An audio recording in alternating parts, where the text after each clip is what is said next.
I'm gonna change my earpieces over. Bugger. Can you hear me on clean feed, Jeff? Yeah? I can hear you on clean feed. Yeah. Oh, we're Hey. live. Hello, nobody. You know. Hello, everyone. There's nobody there, is there? I don't know. Wait, there must be somebody here because I see some comments going on. There's Neil, Mike, and Eric. Wait a I can minute. hear myself. Yeah, I'm I think swapping that earpieces. I must have something adjusted improperly here. You're being improper again. Wow, Yeah, we're used why to are- it now by now, Jeff. Why are we here? Oh, maybe I'll just turn this off. Okay. Yeah. Do you hear yourself now? Okay. Okie doke. All right. So who do we have here? We have APG show. Wait a minute. Eric from Norway and Neil from the UK and Mike Kuipers from some township north of Detroit Wow. in Michigan. Hello, you guys. Hey, you guys. How you doing? Yous guys. Hey, Eric. My instructor for my sim. Trying to remember her name, and it was a Norwegian name, and she was just using her letters. So I was Anderson. expecting when I showed up. No. It was much more Norwegian sounding than Anderson. No, more Norwegian. More Norwegian, yeah. And so I'm in my mind, I'm picturing a Norwegian guy, and I saw this woman walking around, and she was in this room, and I thought that she was maybe the seat filler for me. And she goes, "No, I'm the instructor." I went, "Oh, I'm sorry, my bad." Good start. Good start. Yeah, it was a really good way to start. Damn. Can I just go out and come back in again now? Yeah, let's pretend I didn't have that exchange. Yeah, And yeah. didn't have a terrible stereotype and all that kind of stuff. Oops. Yeah. Yes, she is the one that gave me that nice compliment, Liz. You're right. But it turns out, and then listening to her talk, I'm thinking she doesn't sound like she's from Norway at all.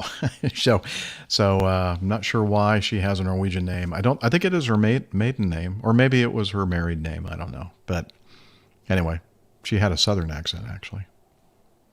Southern Norway. Okay. Let's see. Who do we have who has joined us? Bruce. Hey, Bruce. Thornbury. Ah. Wait a minute. How did a Canadian get through? Oh, okay.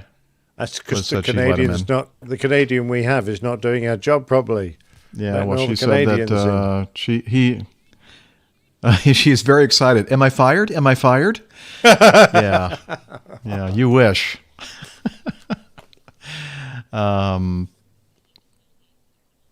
Okay. Asa, man, you got to get over on the YouTubes.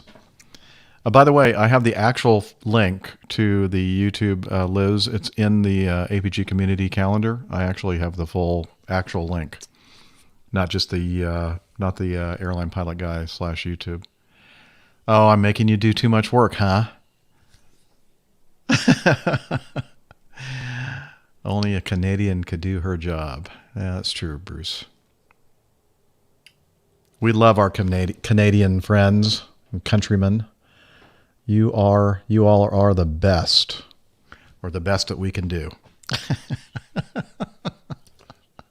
Not much we can do about it. You're right. Vetland, I'm from West Norway. yeah, Bars Vetland like the says French. he's got an arse like the French. I don't quite understand that. He's got. Whew, I've seen some French ones, and they're pretty nice. So good on some you, of Eric. them, yeah. Oh wait a minute. I think he means Norway. Oh, really? No. How would a French say an R? Norway. I have no idea. I can't roll my arse like a. Oh, that's right. Frenchman Mike has a can. Canadian wife, Denise. Right? Is that right, Denise? Or is it? No. There's something. Is it Denise? Okay. But I always thought it looks like Denise, but it's actually pronounced differently. No, not the nephew. Oh, wow. That's a dad joke, Oh, Liz. she's good. She's good. I like that. That's pretty funny for a Canadian.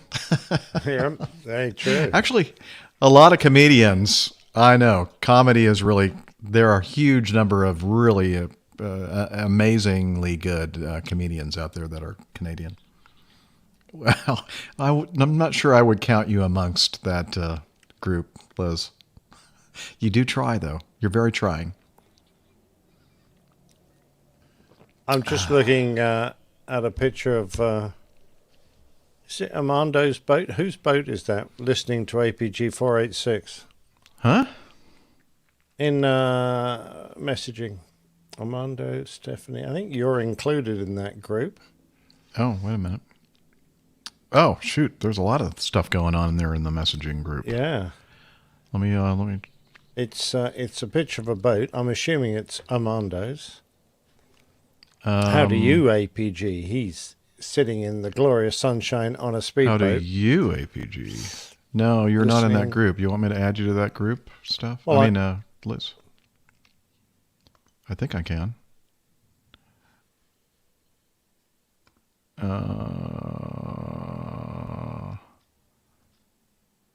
How do I do that? Add a member.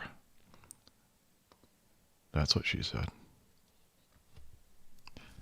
And, okay, remind me, what's your, what if I just start typing Liz? Will that work? Yes. Okay. You should have been added. Steph says she's wearing a 13-pound lead dress. Well, it's not going to do a Marilyn Monroe in that, are you? Oh, we need to show the dash of this boat that Armando sent us. So let me share that. I don't know how you're going to get that I'm going to do it formatted and across. Oh, this will work.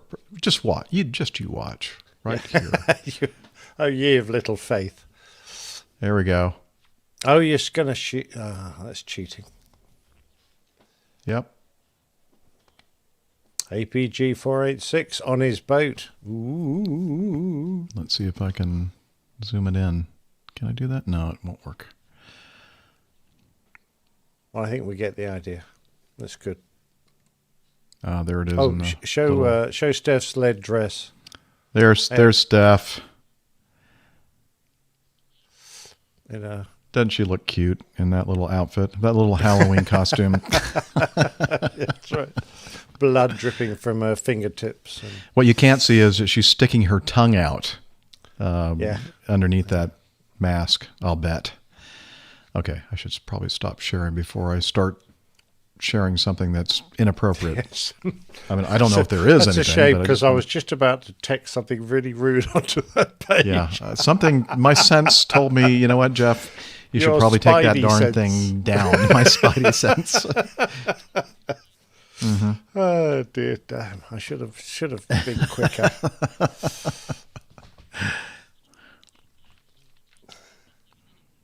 Right. Okay. Yeah, she's going to be. Okay, wait. Hang on. Let me do something here.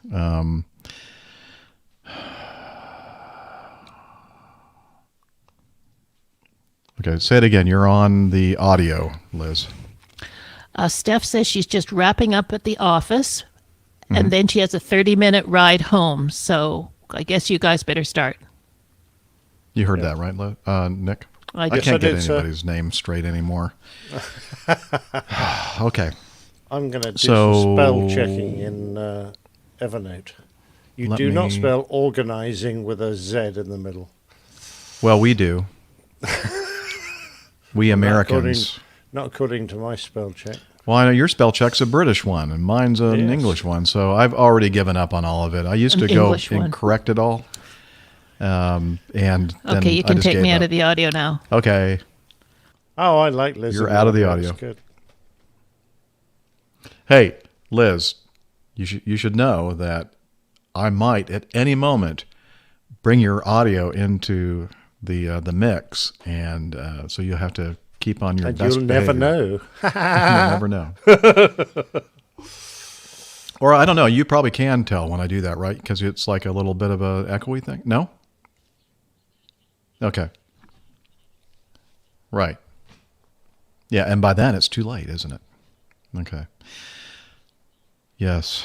So are we now using? Oh, wait a minute. There was another one. That's a better one. Okay. I like this expression better. Okay. Now I'm going to see if I can do it so that I don't get in trouble from Nick's comments. Oh, by the way, we got away with it, did we, on my plane tail last week? Yes, we did. And, unbelievable. What's ironic about it is, and what we're talking about is Nick's plane tail last week had all these excerpts from various movies, and I thought for sure that YouTube was going to just rain down its terror We're on gonna us. flip their lid. So I did get a copyright violation. However, it had nothing to do with the plane tail. It had to do with the fact that I played Up, Up, and Away by the, what is it, the something dimension? You're beautiful. Fifth dimension. Yeah, so I guess from now on, we're just going to have to sing it and not play. Anyway. When we go up, up, and away. Damn. What brand of beer am I drinking? Mike Price is asking me. I am drinking Sierra Nevada, and I've never had this before. I just noticed it at the grocery store, and it's called Big Little Thing IPA. I guess they have a Little Thing IPA, and this is a Big Little Thing, and it's an Imperial IPA, 9% alcohol. Wow. Yeah, and it's really not too bad. It's not that cloying. Usually when you get above 7 something, at least my taste buds, everything starts to get a little bit of cloying flavor, taste, cloying. But this doesn't. It's actually pretty good. It's just that I have to be careful that I don't have too many. So anyway, okay. So am I supposed to keep this on our APG crew group, or do I now keep the one that has Nick, Stephanie, Armando, and Liz? I'll keep it there. Crew? Okay, crew. What is this going on? Okay, Armando is that Silence of the Lambs? Yeah, Okay. I think so. That's Hannibal Lecter. Hannibal Lecter. So he's equating Steph with Hannibal Lecter. Okay. Gotcha. I understand. Actually, that makes sense. Armando is going to have a little bit of passive aggressive heading his way, I think. Yeah. Oh, yeah. Watch out, Armando. Yeah. Aggressive, yes. Yeah. Those glances will turn you to stone, I promise you. All right. Well, Steph, just get here when you can, okay? And if you're listening, and I guess we should do a sound check. Oh, and I want to make sure that I am recording.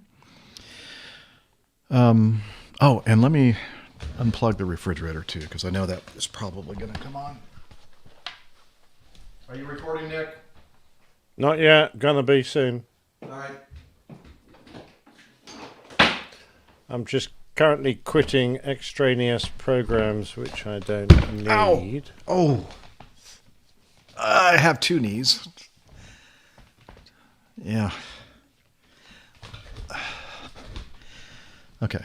Wait a minute. Where's my recorder? There you are. Right, I am now recording. Okay. And I am too. Cool. Yeah, I do, and I see your waveform on your track, and Nick is going nutso, and he is not making any noise. Okay, there. Okay, I see his waveform, and I see a waveform for myself. And then let me just do one more thing, just to make sure that we're hearing this track.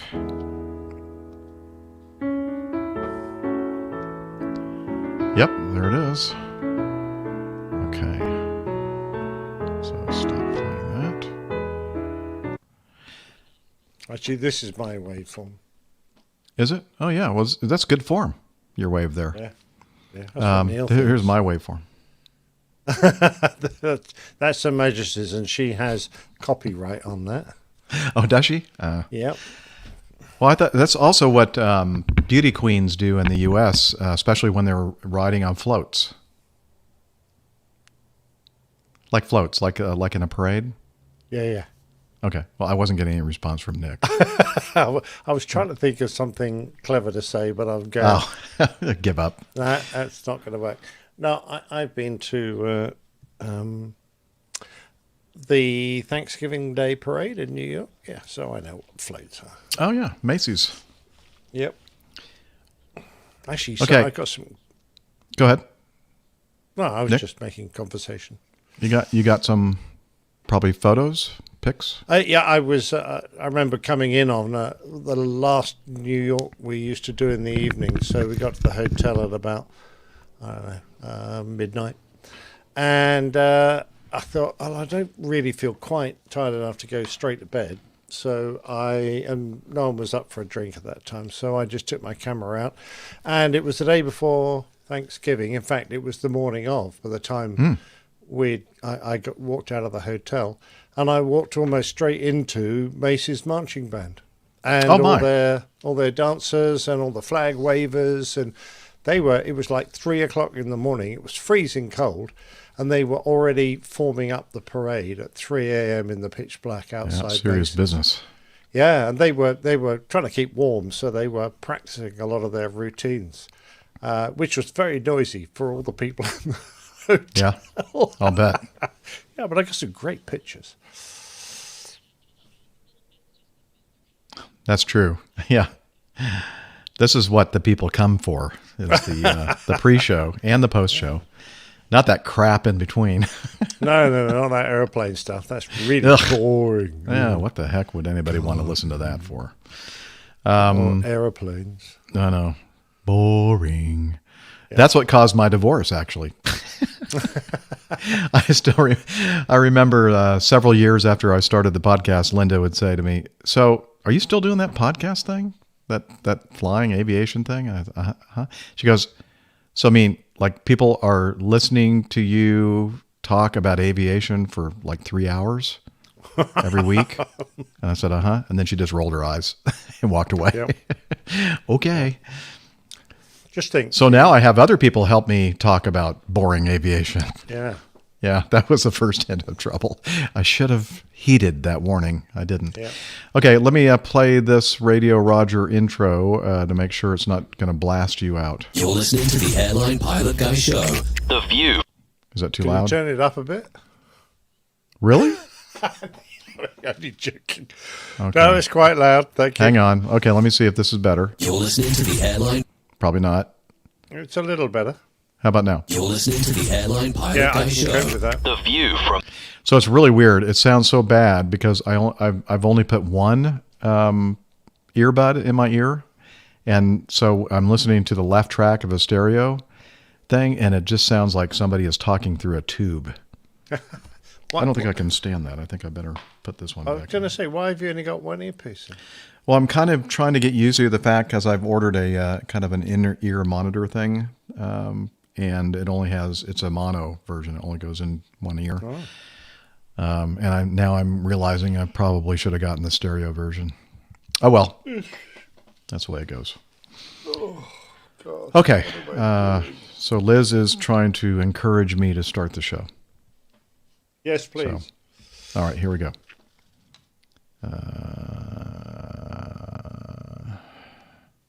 Now. You're listening to the Airline Pilot Guy Show. The view from our side of the cockpit. Okay. Now it's up there. Nope, leave it there. You're listening to the Airline Pilot Guy Show. The view from our side of the cockpit door. WAPG.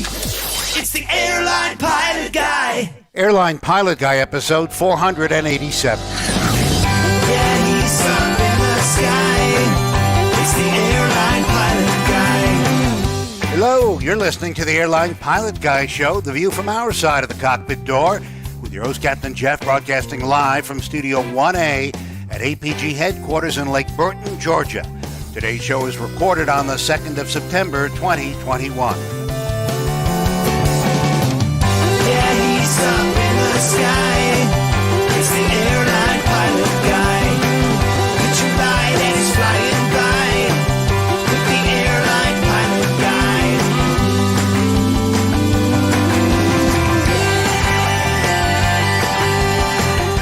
In today's episode, an American Airlines jet hits runway lights during takeoff from Las Vegas. A student pilot disappears after an emergency landing on a French beach. More news, your feedback, and today's plane tale, the sensory pilot. So get all settled in. Tray tables, seat backs in the upright and lock positions. Electronic devices powered on. I'm Radio Roger, and Flight 487 is ready for pushback.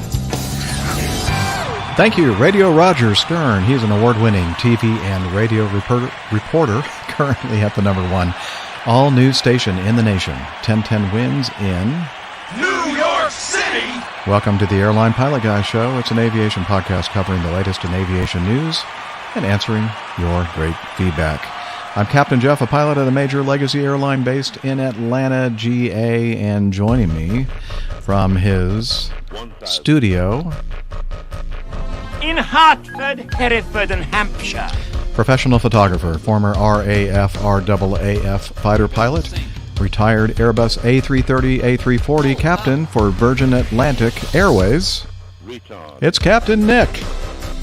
Hello, Jeff. Nice to be back on the show again. You know, this reminds me of the Muppets and those two old men that sat in the little seat or the box to one side of the theatre, being grumpy. Yes, it does remind me of that. Can you remember? No, but I'm trying to find. I have a sound effect that I can play, I believe. Although I'll probably get nailed for that too. Here we go. That was terrible! Horrendous! I'm offended! I'm appalled! So what are we going to do? Oh, what else? Email it to everybody we know. Good idea. There we go. Those guys, right? Those guys, exactly, yes. All right. We need some us. Female company is what we need. We do, and we are going to have some, hopefully, a little bit later in our show. But in the meantime, these two old men are going to attempt to analyze and cover the latest in aviation news. Here we go.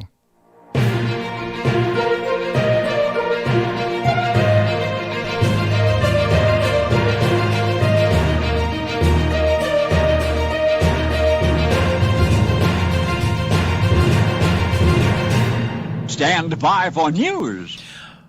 All right, our first item, Biscarosse Beach. I have no idea how to pronounce that. A man missing after a French plane makes emergency landing. Now, is the plane French or are the people flying it French? Well, let's see. French rescue services have been searching a stretch off the southwest coast for a co-pilot who jumped into the sea when a light aircraft got into trouble on a training flight. The Pyper light aircraft. Wait a minute, that's not a French airplane. That's an American airplane. The Pyper light aircraft then made an emergency landing on the beach at Biscarosse. How would you say that, Nick? I'm not French, but I would say Biscarosse. Biscarosse, southwest of Bordeaux. Although the instructor, by the way, this was something that was happening actually when we were recording our last show. And so we've decided to include it because it was something that the live audience was discussing while we were attempting to do a show. Anyway, although the instructor wasn't hurt, attempts to find the co-pilot. Why do they keep calling him a co-pilot? The student, right? Well, it does seem a bit odd. We know the guy jumped out of the airplane. Now I've seen Pipers. Don't they have a door on the right? Yeah, just a door on the right. Oh wait. No, I think they have doors on both sides, right? Oh, do they? I thought they. I think so. One door. Okay, people in the chat room are the brain trust in the, and I'm using that term very loosely. Our brain trust in our live audience will let us know. Probably in an unceremonious way, whether or not a Pyper has doors on both or maybe it's just the right side. Is that what you were thinking, Nick? Well, I was thinking that because, a long time ago, good Lord, I'm going back over 45 years when I did my light aircraft flying. I think that was this thing. The Cessnas had doors on both sides and the Pyper only had one on the right, but I might be wrong. They might have changed it since then, or this might have been a version with doors on both sides. I don't know. Okay. Well, the Neil says the PA-28 door was on the right. Okay.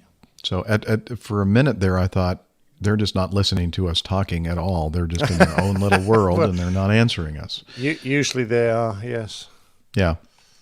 Well, anyway, I'm sure we're going to get more information from the peanut gallery. I mean, our very highly educated, informative live audience. That's why I was thinking co-pilot sounds better, because if he was an instructor, he would normally be on the right and the student pilot would be on the left, in which case he wouldn't have a door. Oh, good point.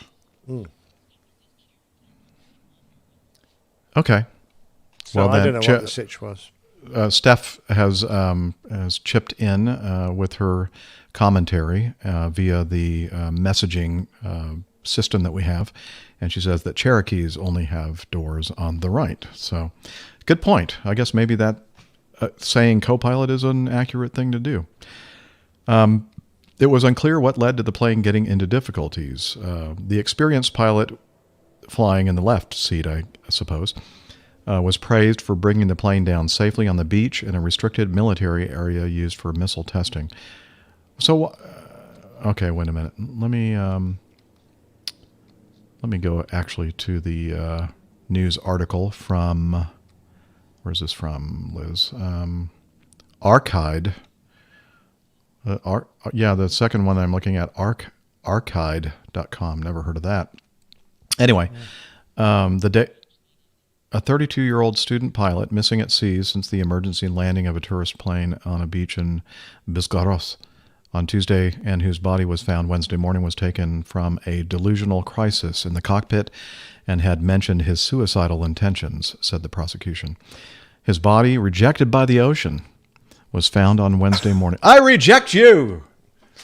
That's an odd thing to say. I guess it's not a particularly good translation, yeah? Probably not. I like it. No, it's a good translation. I like it. On Wednesday morning on the beach at the Landes Missile Test Center. But why did he have to make an emergency landing on the beach? That's what I haven't figured out here yet. Well, okay, the guy jumps out. So what? I mean, the airplane's still flying, right? Well, the guy tried to make the aircraft crash initially. Yeah. I suspect it was from an overkeen sense of duty to see if he could get to the guy and save his life. Okay. If he was injured and not outright killed. But these things, when this sort of thing happens, though, and it has happened in the past, that somebody sees an aircraft crash on the beach or has an engine failure and tries to land on the beach and crashes, and they think, I'll go down and see if I can help them in case they're in real trouble. And then you end up with 2 crashed airplanes on the beach. Right. So, yeah, you're right. I don't think the instructor, to be fair, was thinking very clearly. And who would be? It sounds like a very dramatic occurrence on the flight deck. Especially after the student pilot made a U-turn in an authoritarian manner. I mean, that would scare the you-know-what out of me. Yeah. The instructor then took control of the aircraft again, decided to make an emergency landing. Despite the pilot's attempts to calm the situation. Oh, so he was already kind of deciding that he was going to make an emergency landing on the beach. And then despite the pilot's attempts to calm the situation, the student indicated that he would jump out of the plane midair. And then the young man opened the cockpit, jumped into the water at an altitude of about 50 meters. The impact on the sea must have been particularly violent, explained the prosecutor. The instructor then landed in an emergency on the beach of Biscarosse, unharmed, but in a state of shock. He needed a drink. You're right, Liz. She made that comment earlier. That's why the instructor pilot landed on the beach, because he needed a drink right away. I don't think you get many bars on a missile testing range, but there you go. Yeah, military bases have bars, right? I don't know. Anyway, interesting story. Sad. Yeah, sad that this gentleman decided that he needed to take his own life. And I guess he must have intended to take both of them down. I mean, it has occurred lots of times in the past when someone wishing to commit suicide has no regard for other people around them. I'm sorry. Is that Liz is fear cracking just a me bit up. strong? No. fear? Liz is making comments that are just cracking me up. So basically, what you're saying, you've encountered this quite often when people fly with you. And I've heard of it. I've heard of it happening. Okay, go ahead, Nick. Let's be serious. Yeah, it's all right. No, I mean that people who are out of sorts, that they if they're mentally unstable enough to want to commit suicide, take their own life, they're not going to have much regard for people around them, whether it's their companion in the aircraft, the instructor, or what. So yeah, 'Tis true. Yes. Okay. Well, there you have it. Anything else to say about this? It's sad, but there are unstable people out there in this world. yeah, it's a bit of a worry that they get, halfway to becoming a pilot, because it's such a position of trust. That is true. Very true. All right. Well, let's talk about this dramatic scene at Essendon. Is that the way you pronounce that, Nick? Essendon, I believe so. Airport? Yes, that's the way I Near would pronounce Melbourne. it. Oh, wait a minute. This is Australia. Down under, near Essendon Airport near Melbourne, as a plane smashes into other aircraft. And this is from Jim. He says, "Dear Captain Jeff and crew, thanks for the great show. A spot of warmth in a cold winter's lockdown, and of course, a good laugh. Here's a news story from my local station. No one was injured, so have a giggle on me." Okay, so then he gives us a link. Oh, he said, "Love to hear Liz, too. Great to peek behind the curtain of a good podcast, and a very funny lady also." Clearly, Jim has been drinking when he typed this. Yeah. Yes. Speaking of delusional pilots. Anyway, let's see. Our news article from the, I'm not sure what this is, 3aw.com.au. News station. Oh, Channel 3. Okay. A small plane has caused chaos while undergoing a routine engine test at Essendon Fields Airport. Michael alerted Tom Elliott to the situation on Wednesday afternoon. Michael doesn't have a last name. Several aircraft, including everybody knows Michael there in Essendon Fields. Several aircraft, including the Channel 9 chopper, were damaged when the plane jumped safety This is wheel why chocks. Channel 3 are reporting it, because they think it's so hilarious that Channel 9 have broken their chopper. You're right. Their rival news. Yeah, absolutely. Okay, the plane jumped safety wheel chocks and broke through fencing. The pilot and engineer on board were both taken for a precautionary medical assessment and are uninjured. No other people were involved in the incident. Liz, we have a couple of overlays here to show the aftermath. Okay. And control room is saying that they're finding it right now. Here we go. There is the accident aircraft, Victor Hotel Juliet Papa Quebec, I think. I can't tell if that's an O or a Q, but anyway, there's one view, and then the next one will show a little bit different angle. Should be right next to it. There. Oh, he was just parking it in the car park, by the looks of it. Right. So apparently, that must be what stopped the forward progress, and I guess before that is where it hit several other airplanes. That's all it says on here, so I'm assuming that there was some kind of an engine run happening here or something. I mean, we don't know. Really. Yeah, apparently it jumped the chocks. Several aircraft, the Channel 9 chopper damaged when the aircraft jumped safety wheel chocks and broke through fencing. So, yeah, you do wonder how good the chocks were. Had they chocked every wheel? And were the crew exceeding the recommended engine power level for just being chocked? Did they have the parking brake on as well? I'm guessing probably no to all those things. I don't know. But I mean, yeah. I'm going to say if you've got your hands on the throttle and you're doing a test and you're not just sort of parking the throttles up there and then holding a clipboard and making notes and things, it'd be pretty quick, because once you feel it go over the chocks, you're going to know it's going to be a big bang as the airplane lumps over the chocks. It takes milliseconds to heave those throttles back. They seem to have gone quite a long way. Absolutely. Hitting all these airplanes and then plowing through fences and then parking it in the car park. Yeah, I'm not sure exactly where they started their little. Well, I'm ground assuming venture. some way back, because Yeah. I can't even see an airplane in the picture. So they've got to have hit a Right. few aircraft and the helicopter. So I'm a and little go through a fence. I'm a little confused because I'm looking at what we have in Evernote, and then I decided to go to the actual web page because there's something here that's, oh, wait a minute, it says listen. What happens? No, that's probably their on-air broadcast. Never mind.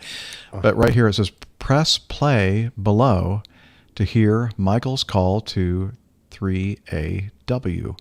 And so I'm looking everywhere for something that says play, and it's not there. That would have been fun to hear the call. Yeah. They must have taken it down, yeah. Oh, well, that would have been fun.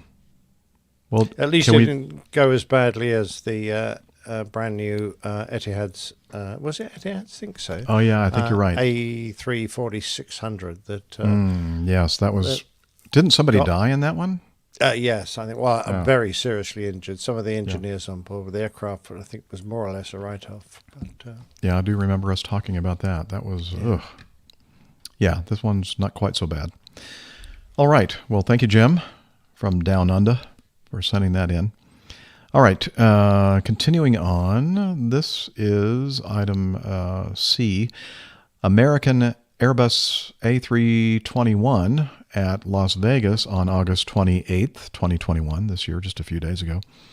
It shaved runway edge lights on departure. Do you like a close shave? no, otherwise you wouldn't have a pretty great beard. Oh, that's right. You don't shave at all. I do, and I do trim. enjoy. I trim my beard as I did this morning because I had a haircut. But yeah, it looks very nice. So maybe they could have trimmed the runway edge lights as well. Anyway, this is from Simon Radke's Aviation Herald website. Let's see. Registration number November 582 Uniform Whiskey performing flight 2480 from Las Vegas to Charlotte. There's the problem. Had taxied, via taxi. Features in so many of these idiotic accidents. It really does. It kind of makes you wonder, doesn't it? It does. Let's see. They had taxied via taxiway Bravo to the holding point Foxtrot at runway 8 left and lined up runway 8 left for departure. However, they aligned with the right-hand runway edge lights and commenced takeoff, continuing along the runway edge lights until becoming airborne at 23:30 local time. It's dark, although it's Vegas. I mean, darn, with all the lights from the Strip, which is not that far away from the airport, you'd think that they'd be able to see more than not. Anyway, then they corrected and drifted to the left edge of the runway. The aircraft continued to Charlotte for a safe landing. I'm wondering if they knew that they had possibly... Well, I think they must have done eventually, because if they've drifted from the right edge where they hit all the runway lights all across to the left edge, at some point you've got to go, geez, where were we before? No, we've just seen the middle of the runway. Yeah. I'm just wondering So what the hell was going on. The FAA reported aircraft on departure damaged 15 edge lights, Las Vegas NV, and they rated the damage unknown and the occurrence an incident. But apparently, American Airlines gave them enough money that they didn't do any further investigation. Apparently, yeah. I mean, you do wonder. I don't know. I mean, that's all we have. You kind of expect this from countries that where the standards of piloting and skills might not be what you and I are used to, Jeff. But this is a major legacy airline. What the hell do you think they're doing? And the other thing that I make note of is the fact that we've had several of these very similar incidents that we've covered on the show in the last couple of months. And just like, what's going on? Why is everybody lining up with the side of the runway? Yeah. So they're flying on the edge, according to Liz, or taking off on the edge. So I'm going to say the weather was not a factor, and in fact, I was thinking about this earlier and thinking I wonder if it was foggy. But actually, when it's foggy and you can't see very far, you are really careful lining up. You have all the aids there to help you line up with the center line. You're peering down at the runway, making sure you can see the numbers or the piano keys or the center line markings if you're coming on you're not right at the beginning of the runway. And perhaps because it was 10 statute miles and clear, beautiful night, I suspect, they were just being a bit, gung-ho, a bit relaxed about it. Oh, yeah, okay, let's go line up. They were probably mesmerized by all those fancy lights flashing in the background. They might have been going, oh, God, doesn't Vegas look good tonight? Wish I was out there on the roulette wheel. You don't know because there's no details here revealed. Perhaps we'll find out after. Well, Neil, you can't blame COVID for everything. He says, Rusty, after COVID downtime? Yeah, I'm going to say that lining up on a runway's a pretty basic task. You don't really get rusty at that. Well, somebody named Stephanie Plummer in our live audience, wait a minute, she's supposed to be here with us on the crew. Anyway, she says, I usually land on the side of the runway, but that's another story. Yeah, sometimes she doesn't even land on the runway. She lands in the grass. So, yeah, she doesn't have any room to talk at all. So as you mentioned here, Nick, clear skies, temperature 33. Ooh, it's 11:30 at night, and the temperature is like 90-something degrees. Yeah. But good visibility, 10 statute miles. I'm wondering if this runway, I didn't take the time to look it up. I'm wondering if runway 8 left doesn't have centerline lights, or maybe the centerline lights were NOTAM'd out of service or something. I don't know. Interesting. There you go. Oh, Pip says, in the UK, we land on the left side of the runway. Oh, that's true. Yeah, we do. But and we do the right side. So now it's understandable that they took out all the right side edge lights. Yeah. Not all of them, only 15. Yeah, they missed a few. Yeah. Do better next time. Okay. Move on to this final report, a serious incident involving an Embraer ERJ 195 LR, which I guess is long range. It's an ERJ 190-200 LR. Oscar Echo Lima Whiskey Juliet on the 27th of October 2017. And let's see, an Austrian Airlines flight 266 departed Frankfurt International Airport, Germany on a regular service to Salzburg, Austria, when it suffered a serious incident during a go-around at Salzburg. Before departure from Frankfurt, due to the weather conditions, both pilots discussed the wind shear procedures. That's good. It's always good to pre-brief stuff like that. You're identifying the threat, and you're talking about how you're going to mitigate that threat. The captain served as pilot flying on the flight, and the co-pilot was pilot monitoring. During the flight, the cockpit crew had noticed thunderstorm cells in the vicinity of Salzburg. Due to a tailwind component that was possibly too high for landing on runway 15, the cockpit crew also discussed a circling approach to runway 33, which, however, was not necessary. During the ILS approach to runway 15, heavy rain showers passed through, causing a high noise level in the cockpit. The pilots were not informed of any advanced warning regarding wind shear during the approach, neither via ATIS nor via air traffic control. The intensity of the showers was very high, so the windshield wipers were set to max. I'll just pause for a moment here. Captain Nick can verify what I'm about to say. Is when you have these windshield wipers on, at least most of the airplanes I've flown that have windshield wipers, they are not very quiet. They make a racket.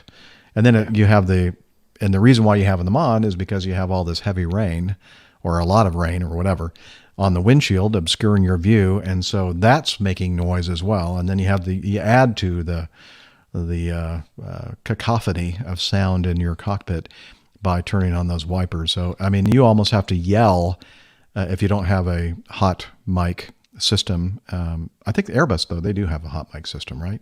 You're always... We never used an interphone system at all. Okay. Well, so if you don't use the hot mic interphone system, I don't either. It's kind of hard to communicate with the other pilots sometimes when you have the wipers on max and you have a lot of rain coming down. Okay, so getting back to the narrative from Aviation Herald. On approach, the speed selector switch was set to manual. The reference VREF was determined to be 125 knots. Due to the wind, it was increased by 5 knots to 130. The aircraft was controlled on approach using the head-up guidance system and was stabilized. At approximately 2,400 feet MSL, which is approximately 1,000 feet above ground level, AGL, the aircraft suddenly experienced a tailwind component of 24 knots. At approximately 1535 UTC, the autopilot was switched off. 1 second later, at an altitude of approximately 2,130 feet MSL and approximately 2.3 nautical miles from runway 15. That is approximately. Approximately 2.3. How many decimal places do you want to go 2.31548. A wind shear caution lasting 8 seconds was initiated by the onboard system due to the tailwind component rapidly decreasing to 4 knots. Okay, you can go ahead and put up that graphic now. There's some data here that Liz is throwing up on this screen. The wind shear caution came as a surprise to both pilots. Based on the wind shear caution displayed in the cockpit, the pilot monitoring called wind shear, which the pilot flying confirmed. 4 seconds after the wind shear, the lowest altitude on approach was reached at approximately 2,060 feet MSL, which is now about 650 feet above the ground. The pilot flying made the decision to go around, good decision, and initiated a missed approach procedure. On takeoff, during the miss, the pilot flying pushed both power levers forward to a thrust lever angle, a TLA of 74.9 degrees on the left and 75.3 degrees on the right. So that's not really that high. Then took his right hand off the power levers, pulled the control column with both hands, and initiated the climb. The runway 15 of Salzburg Airport, low level wind shear warning, what's the LOWS stand for? Low. Anyway, was diagonally to the right front of the aircraft at this time. Both pilots assumed at this point that that's the ICAO code for Salzburg Airport. The airport. Okay. All right. Thank you. Both pilots assumed at this point that the power levers were pushed far enough forward and that the toga mode was pressed. However, as neither was the case, the automatic takeoff thrust control system was not activated. The auto throttle system therefore remained engaged in speed mode and retracted the 2 power levers pushed forward to maintain the set VREF speed of 130 knots. In other words, the power levers came back. Not good. No. As the pitch angle was increased to 14 degrees and the power was taken back by the auto throttle system, a loss of speed to as low as 113 knots indicated airspeed occurred. Yikes. This configuration, remember the reference speed with the additive was 130, and now they're at 113. This combined with the aircraft attitude, combined with the increased G-load, triggered the stall warning, the stick shaker, for 2 seconds, 15 seconds after the wind shear caution.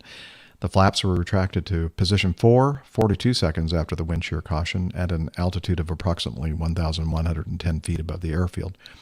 A further 10 seconds later, at an altitude of approximately 2,590 feet MSL, the landing gear was retracted. It was not until 73 seconds after the wind shear caution that toga was pressed. Better late than never, maybe? Well, the toga, it was. Yeah, it very was too late. The toga mode caused an engine power increase to the ATCCS. What was that called? The Automatic Thrust Control System. Automatic Takeoff Thrust Control System. Value of 87.9% M1. 103 seconds after the wind shear caution with a DME indication of approximately 2.1 nautical miles. The LNAV navigation mode was activated. A further 6 seconds later, at an altitude of approximately 4,100 feet, the left turn of the missed approach procedure was initiated. Subsequently, the pilot flying steered the aircraft to 10,000 feet and flew 2 holding patterns over the VOR Salzburg. The second approach and landing on runway 15 took place at approximately 1601 UTC without further incident. And so in this report, the probable causes are procedural deviations by cockpit crew due to surprise and startle effect, and delayed reaction and activation of toga mode. Probable factors: crew impairment due to surprise and startle, delayed actuation of the go-around button, procedural deviations. Thank you, Liz. Weather, of course, wind shear, changing tailwind, and thunderstorm activity in the vicinity of the airport. Yes, Liz is making a good point. She's saying, why were they startled? Because they briefed the possibility of wind shear. Yeah, that doesn't make a lot of sense to me either. Stop pinching my comments, Liz. I was about to say that. I'm sorry. We'll pretend. I'll cut that out, Nick, in post. Okay, yeah. So what would be your analysis, Nick? And Liz, just keep quiet. Yeah, well, I don't know. I'm going to wave my bullshit flag here a little bit because, if you have added a gust factor because there's a significant amount of turbulent wind, you've got a tailwind, you have briefed the possibility of wind shear, all those factors go to making you aware of the fact that we might be encountering some wind shear here on any approach when the wind is not steady and calm and down the runway. You ought to be able to appreciate that wind shear can occur. They haven't given a reason whether there was a cell nearby for this wind shear or what the situation was. We don't have a Met forecast, so we don't know what was in the forecast indicating gusty conditions. But all that leads me to believe that you ought to be mentally prepared. Certainly, if you, as Liz quite rightly says, they preempted this by briefing it in detail, so they must have it in the back of their minds that it can occur. And to be fair, we're all professional pilots. If the airplane starts shouting wind shear at you, it is a standard memory item, the wind shear go-round. Why you might be surprised that it's happened, but it shouldn't affect your performance in performing the correct maneuver to keep your aircraft safe. So I'm not too sure about the validity of this whatever causal factor. I agree. It shouldn't have been a surprise, and they did talk about it, and why they didn't revert to their training and do everything that necessary to get the airplane power coming up, and they got the pitch coming up. They kind of left out that old toga button depressing and depression.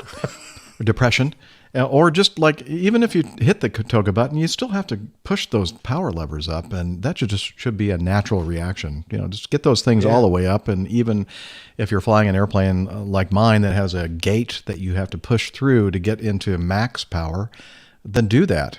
Ground contact is a factor. It just got to be something that just you don't even think about. You just do it, and they didn't. Absolutely. We all understand the essential reason for putting full power on. Had the wind shear continued and had they continued to lose speed, with the power setting that they put on the aircraft, I'm concerned that they might not have recovered. Because I've been in wind shears in the simulator, which are usually modeled on actual events, where really bad ones. Yeah, right. Exactly right. Where we've only got away with it by the skin of our teeth.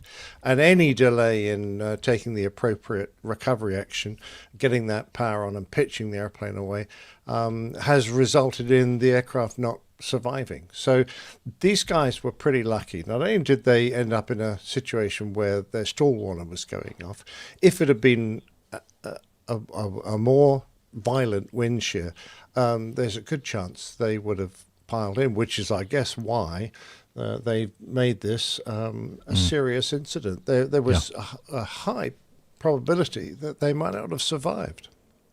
I agree. This could definitely have been a tragedy. Yeah, I'd love to hear from some Embraer pilots about why the captain felt it necessary to use both hands on the yoke. I've always been taught to fly with one hand on the thrust levers, particularly at low level, and particularly when you, it is important that you have the right thrust setting, even if it's just holding it, so it doesn't actually accidentally get knocked back from full power. And then you should be able to fly the airplane with the other hand. I'm not quite sure why he felt the need to take both hands put both hands on the yoke. He had a weak left arm, apparently. Could be. Yeah. But so I'm not totally convinced by the summary there, but at least they got away with it, and we're able to talk about it, and we're able to learn from it. Yes, that's true. Oh, actually, what I've just found there you go. Thunderstorm activity in the vicinity of the destination airport. So, yeah, thunderstorms. Yeah. Yes, guys. yes. And you've just been through very heavy rain. Right. So, that is wind shear territory. We should all be aware of that. Right. I mean, that's the reason why they were talking about it and briefing it before they started their approach procedure. And that's why it's still like even more like, what? We've already briefed it and, talked about the threat and talked about how we mitigate the threat. And then all of a sudden you're in the threat. It's actually happening. And now everything that you've just talked about has like gone out the window and you've forgotten how to fly an airplane. Yeah. So, yeah. I hate to be critical. I wasn't there, but there you go. Okay. Anything else to say, or shall we move on to another? In defense of our analysis, I think it's quite right that we should candidly debrief when we have a situation like this. Yeah. We should discuss, what it was, and you shouldn't attach blame to it. You shouldn't be disciplined because of it, but you should receive the training so that next time you encounter this situation, you behave correctly. And if this company isn't training their pilots regularly in these actions, which is why they don't seem to have flown this particular one very well, then the company needs to be taken to task and ensure that all their crews are given correct wind shear training. That's all. I can vouch for that because I just finished my recurrent training, and I saw a lot of wind shears, both on departure and on approach. So, he used to come around every year or two for us. Yeah. I was not startled, Liz, because I was kind of expecting it. So, yeah. So, speaking of identifying threats and briefing possible ways to mitigate the threat, or what do they call that? Trap the threat. Would you, or did you, when you were actively flying, Nick, brief the possibility of rolling down the runway and your seat just going backwards from the control yoke and throttle quadrant? It happened to me. Oh, did it? Did you? Yeah. But I bet you didn't brief it beforehand. No, I didn't. Yes. To be honest, I never do either, but I guess it's a possibility. And this is, yes, Liz says now he's going to. Yeah, I'm thinking, if I remember, yeah. If for some although in the airplane that I fly, honestly, if the seat goes all the way back, I can still reach the control yoke and I can still reach the throttles. It's not a big cockpit. That's what she said. I mean, for me, it was just the seat back. The seat's on a slider. That was locked. The seat pan didn't move, but the seat back went back, and I went back with it. Luckily, I didn't grab. Luckily, I didn't. Yeah, I didn't pull on anything. But I sat up now, pulling on my shoulder straps and sitting upright, and gave control to my first officer, who completed the takeoff while I thought, right, well, he's got it under control now. We'll continue, and I'll try and get the seat up. But no, it was just the ratchet system on the back of the seat had failed, and the seat just flopped back, because our seats go a long way back. They go nearly horizontal.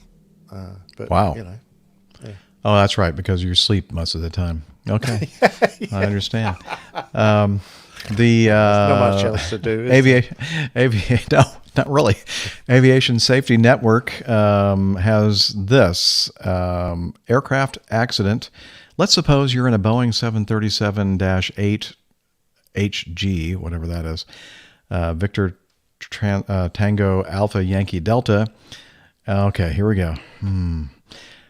Tiruchirappalli-Civil Airport. Did I really? Or do you know how to pronounce that? No, I have never been there, but I would have said it's something similar. Air India Express Flight 611, a 737-800. Impacted the localizer antenna and an airport wall on takeoff from the Tiruchirappalli International Airport in India. The aircraft was operating a regular flight to Dubai. It was clear for takeoff from runway 27. As the aircraft accelerated through a speed of 117 knots, the captain's seat recliner mechanism failed. Oh, so it is a recliner in his case, too. As the captain became, I was just picturing in my mind that it was going to be like the actual, forward, aft, and forward movement of the seat, but no, the recliner. As the captain became unsettled, the throttle levers and control column were moved back inadvertently. He handed over control to the co-pilot for 5 seconds. Yeah. You have control for 5 seconds. Yeah, you have the airplane. Good luck. Yeah, that's right. Go ahead. No, just the time. It's like not like you have control. It's you have control for 5 seconds. Yes. Well, I don't know if you would have said that, but 117 knots, that's definitely in the high-speed realm of your takeoff. Both crew members failed to notice a drop in engine thrust from 98% to 77%. He must have been holding on to the thrust levers as he was going backwards. Yep. And since the auto throttle was in throttle hold mode above 84 knots, the thrust remained at 77%. At 144 knots, some 2,000 feet short of the runway end, the captain raised the nose of the aircraft for rotation. So I guess he got back into a position where he could actually reach the controls. He noticed a slower rotation rate and that a higher control column force was required than normal. He increased the control column force aft in order to get airborne. This caused a higher rotation rate and a pitch angle of 10.7 degrees, which led to a tail strike on the undulated soft surface past the end of the runway for 17 meters, followed by the aft fuselage contacting the localizer antenna and boundary wall. Both main landing gear also impacted the brick boundary wall, causing 2 holes. If you go to the last slide, the overlay. Yeah, there's the brick. There's the brick wall, and what's left of the localizer antenna array. Wow. Okay. The aircraft climbed to flight level 360. What? And proceeded towards Dubai because all systems were normal. Well, it's just a flesh wound. While en route, the operations department insisted upon a diversion to Mumbai. At that time, the flight was well over the Arabian Sea. The aircraft landed safely at Mumbai at 5:38 local time in the morning, a.m. Probable cause. Well, before we analyze the probable cause and other factors involved in this, I think that we need to introduce... Oh, never mind then. Disregard what I just said. Disregard it, sir. Very good. Which you normally do. That's a normal default position. Disregard whatever Captain Jeff says. Absolutely. Shut up, Liz. Probable cause of the accident. Delayed takeoff due to reduction of takeoff thrust N1 from 98 to 77% before reaching V1. Inability of both the crew members to monitor the thrust parameters and to take timely corrective action. This resulted in tail strike and subsequent hitting of the localizer antenna and boundary wall of the airport. The contributory factors: the pilot and command seatback recliner mechanism failure during takeoff roll, breakdown of crew coordination during switching between pilot flying, pilot monitoring, and back, loss of situational awareness. And there you have it. We have the no startle factor, Liz. I mean, that should have been thrown in there for good measure. But we do have the full accepted report on this incident from the India Aircraft Accident Investigation Bureau. If you want to delve into all the nitty-gritty details, that'll be in the show notes. And as Liz just put on our video, some of the overlays and pictures of some of that's the main gear, I believe, left-hand main landing gear wheel with a big giant hole, a lower beacon completely destroyed, and the best one is this one. That's the belly of the aircraft, and it did significant damage to the fuselage skin. You can just see the understructure, and let's not forget the left horizontal stabilizer with a big giant gaping hole in it. And there you go. There's the broken runway end light, which is the least of the damage to the airfield. And then, of course, the brick wall and the localizer antenna array. And Liz says she loves all the guys just standing around in this picture. Like, ooh, what happened here? Check this out, man. Anyway, so if you want to look at all that, you can look at the full report or just look at the video and you'll see it all. And that'll be at airlinepilotguy.com/whatever the name of this episode is, number 487. Yeah. Wow. So that's an interesting incident there. Nick, what do you think? I'm just going to say that when the guy sat up, I'm reading the actual report now, he recovered from his disbalanced position, not a phrase I would have used. Disbalanced. Looked outside and realized that they are left with the last 2,000 feet of the runway and the aircraft still had not attained V1. At that point, if for no other reason, nothing else had happened on the flight and you had 2,000 feet left and you weren't even at V1 yet, what would you be doing with the throttles? I would be like jamming them through the instrument panel. Yeah, right. I'd be going, what the hell's going on? We're 2,000 feet, we're not at V1 yet? God. I know. So, I'd firewall the throttles. I'd be, push them to the farthest reaches of the cockpit. I know. Which might have saved the situation. I'd like break the darn things out of the throttle quadrant. I'd be holding them.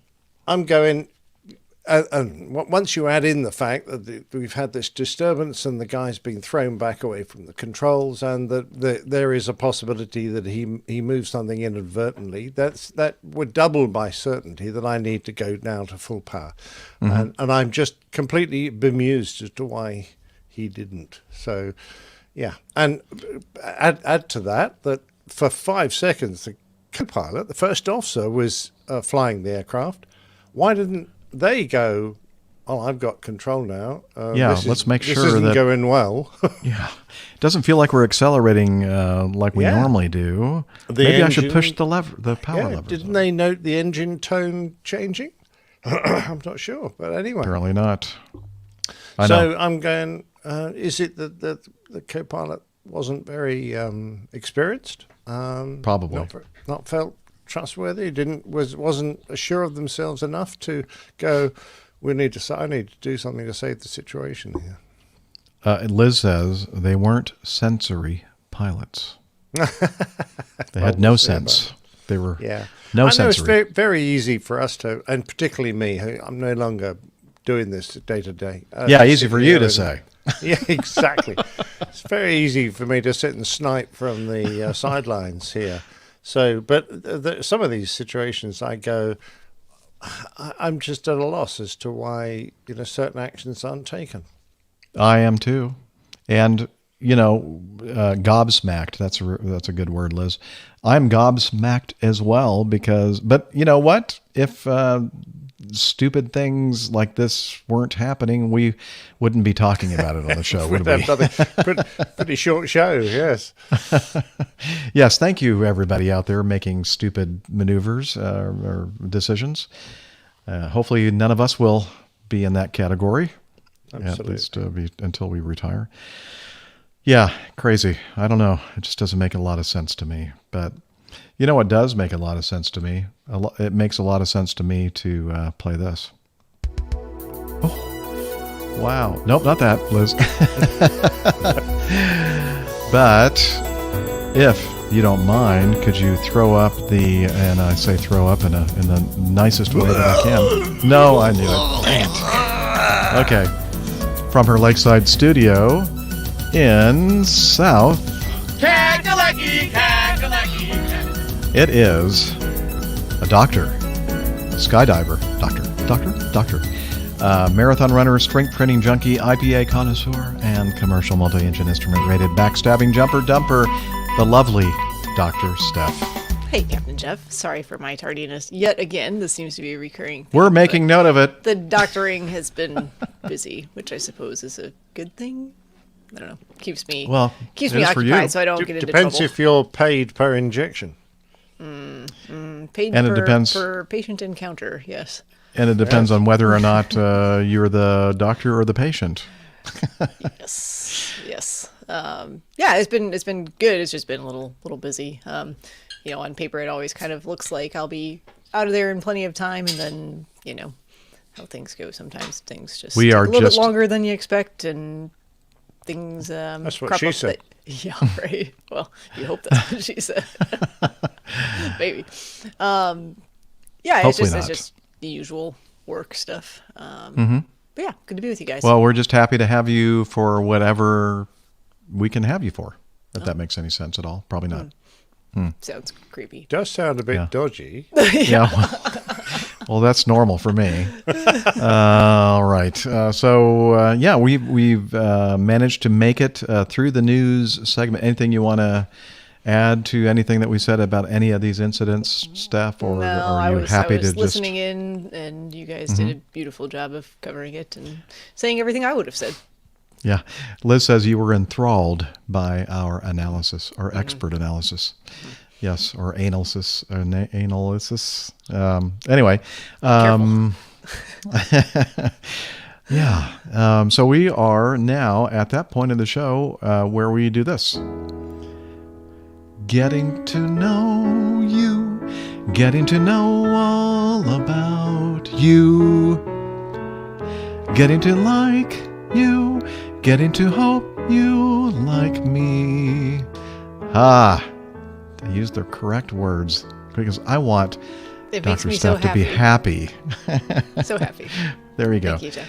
You're welcome. So why don't we talk to Dr. Steph and see what has been happening in her life? Like, she leads such a boring life. I doubt that she has anything to tell us about. Nothing. Zero. I knew it. Yep. It's true. I don't know. Not that it's an unboring life. It's just busy. It's been really busy. Yeah. Still kind of late summer season, so lots of flying on the weekends. So that takes up most of my weekend days from like 8 a.m. till, 6 p.m. or so. Plus travel time to get there and whatnot. And then, let's see, what else? Did a couple of jumps on Friday, actually. One on Friday, one on Saturday. I forget. One on Friday, one on Sunday. I don't remember. And then the rest of it's just work, day job, 8 to 5, work. That is a completely different podcast and audience. And what else? A lot of running recently. I've got quite a few. What are you running marathons. from? What is it that's... I don't know. Eating I wish at I knew you. what I was running from. Yeah. But I don't. I wish I had a good answer for that. I seem to do it to myself, and a lot of miles need to be put in for some of these races coming up in the fall, and actually some of them are a month away at this point. So. Yeah. Do you want to talk about any of that, or are you going to surprise us in the future with all that? Let's craziness? just say there's a lot of running to be done. I'll surprise you in the future. Yeah. Okay. But I was at the track at about 5 o'clock this morning. I did 8 miles before work. Yeah, me too. Steph, I'm just curious if I could pipe up for a second. When you do a jump nowadays, I mean, do you actually free fall for long? And what proportion of it is free fall, if any? So it depends. Good question. What did you do the last 2 jumps you said you did? Yeah, so I'm trying to remember if I did one or two on Friday. I can't remember. I think just one, because I got there towards the end of the day and things were kind of wrapping up. On Friday, we did a jump from 14,000 feet, which is actually about 13.5 AGL in our area. And I jumped with two other jumpers, one relatively new, one very experienced. And that's always kind of fun because you're trying to match up what your skill sets are and what you can do. And a lot of times it's about helping that newer jumper to feel more confident in their skills and abilities. So from that altitude, there's roughly 60 seconds of free fall at terminal velocity. So you get about a minute to do whatever you would like. In this case, we did something called a speed star. So everyone leaves the aircraft unlinked. So you're not holding on to each other when you go. First person out the door gives the count. Everyone else follows them in rapid succession. The idea is to join up as quickly and safely as possible into just a round formation. So everyone's holding the arm or hand of the person next to them. And in this case, because we were working on some skills with that newer jumper, once we were into that position, the goal was for him to do something destabilizing, kind of get out of the way, and then we'd come back to him. And by the time we did that twice, that's about all the time we had, because it took a minute to get together. I did a jump a couple weeks ago with some more experienced jumpers, just some belly jumps, so belly to earth orientation, where we actually had a group of two of us, so 4 jumpers, 2 of us linked together, and then coming all together and then breaking apart into 2 and 2, and basically turning around, doing a 360 and then coming back together. So both groups turn in a 360 and then meet back up, get back together, and then kind of recombine and do that again. And we got quite a few points on that. So a point is every time you come together and make the formation that you're trying to make. And then I did do a hop and pop jump out of the 182. So that's a very short delay, generally just a few seconds, and then deploy your parachute. Oh, cool. Okay. Mm-hmm. Thanks. And the 3 of you that did this jump with the relatively new jumper, was that by choice, or do you just get lumped together? No, that was by choice. Okay. Well, kind of by choice. There weren't that many jumpers there at that time of day on Friday afternoon. And we were on this, we'd all joined that particular load, and there were I think the rest of the plane was filled with tandem skydivers at that point. So there weren't that many spaces left on the aircraft, but it was the 3 of us, and we kind of looked around and went, oh, okay, we'll do a jump together. Excellent. 2 of us were already planning to jump together, and the other more experienced jumper was just going to go solo, but then he realized we were going to do some relative work and belly to earth stuff, and he said, that sounds like fun. I'll join you all as well. I've never done a threesome. That sounds like a lot of fun. It gets a little crazy in skydiving. 4 ways, 5 ways, big ways, 10 plus, 100 ways. Ooh, wow. Exciting. Yeah. Neil has a question for you, Steph. If you're going up for your first jump, do you usually just do one, or can you do more? So that depends. Hang on a minute. You can only have one first jump. The next one's the second jump. True. It depends on what you're asking. If you're doing your first tandem jump, a lot of people will just come and do one tandem on a day. But it's definitely happened where people have done more than one tandem skydive in a day. For a first jump course, where you're going to have your own rig and parachute, and you're going to jump with a couple of instructors at the end of the course, that course typically takes all day. If the weather's good and permits, a lot of times they'll just do one jump at the end of the day. A lot of times, now there is, depending on where you're going through that course, you may or may not have to do a tandem evaluation jump as well. So you'll actually do another tandem before you go with your own gear. And if you get through all of that, you can do as many jumps as you want in a day, depending on the circumstances. So if you're a student and you're learning, you need instructors available, you need space on the plane available, you need time and money. Sometimes it's a money thing. Yeah. How much does it cost? It's a good question. I have no idea. I know. That's why I asked it. I don't know. I pay about $28 per jump. Well, I'm not asking you what you pay. What would a person like me, without the APG discount, pay? It depends on the day, too, because it switches between weekday and weekend it's like rates. $100, $200. No, I'm going to tell you exactly. Okay, tell me exactly, I just don't want to lie about it. No. stand by. I promise. This is Oh exciting. yeah, sure. Weekend rate, $239. Oh. And I think it's $189 or $199 on Wednesday and Thursday, maybe. Does that include the parachute and all that? I know you need to have one. Yes. But So that's for a tandem skydive. oh, okay, gotcha. What if you are about to do your first solo dive and you don't have your own equipment, so you need to rent it Gear and all that kind of rental, stuff? I want to say, is $50. Okay. And probably a little bit less money than the tandem jump, I would imagine, since you don't have to pay you're still for. well, you're still paying for the first couple of jumps. You still have 2 instructors with you, so you're still having that cost. Oh. Let's see. Well, they're up there with you. Oh, and they jump with you? Mm-hmm. They jump with you, and generally they're holding on to you. Just in case you Well, freak there's out different. and forget. No, there's different. Yeah, it's to keep you stable. It's to keep you safe. They're there to make sure that you're doing the required elements of the jump. There's different skills that you have to demonstrate that you're proficient in. So how long is it going to be before you're a skydiving instructor, Dr. Not Steph? going to do that. What? No interest. That's very unlike you. I have so many things on my plate, and there's Yeah. Okay. No. I don't know. I don't see where it says what the cost is. I don't remember. Yeah, doesn't matter. Don't worry. I'm not going to be doing it. No. No. You could. I could. Yes, there are a lot of things I could do, like get up and run 8 miles at 5:00 in the morning. Mm-hmm. But I'm not going to do that.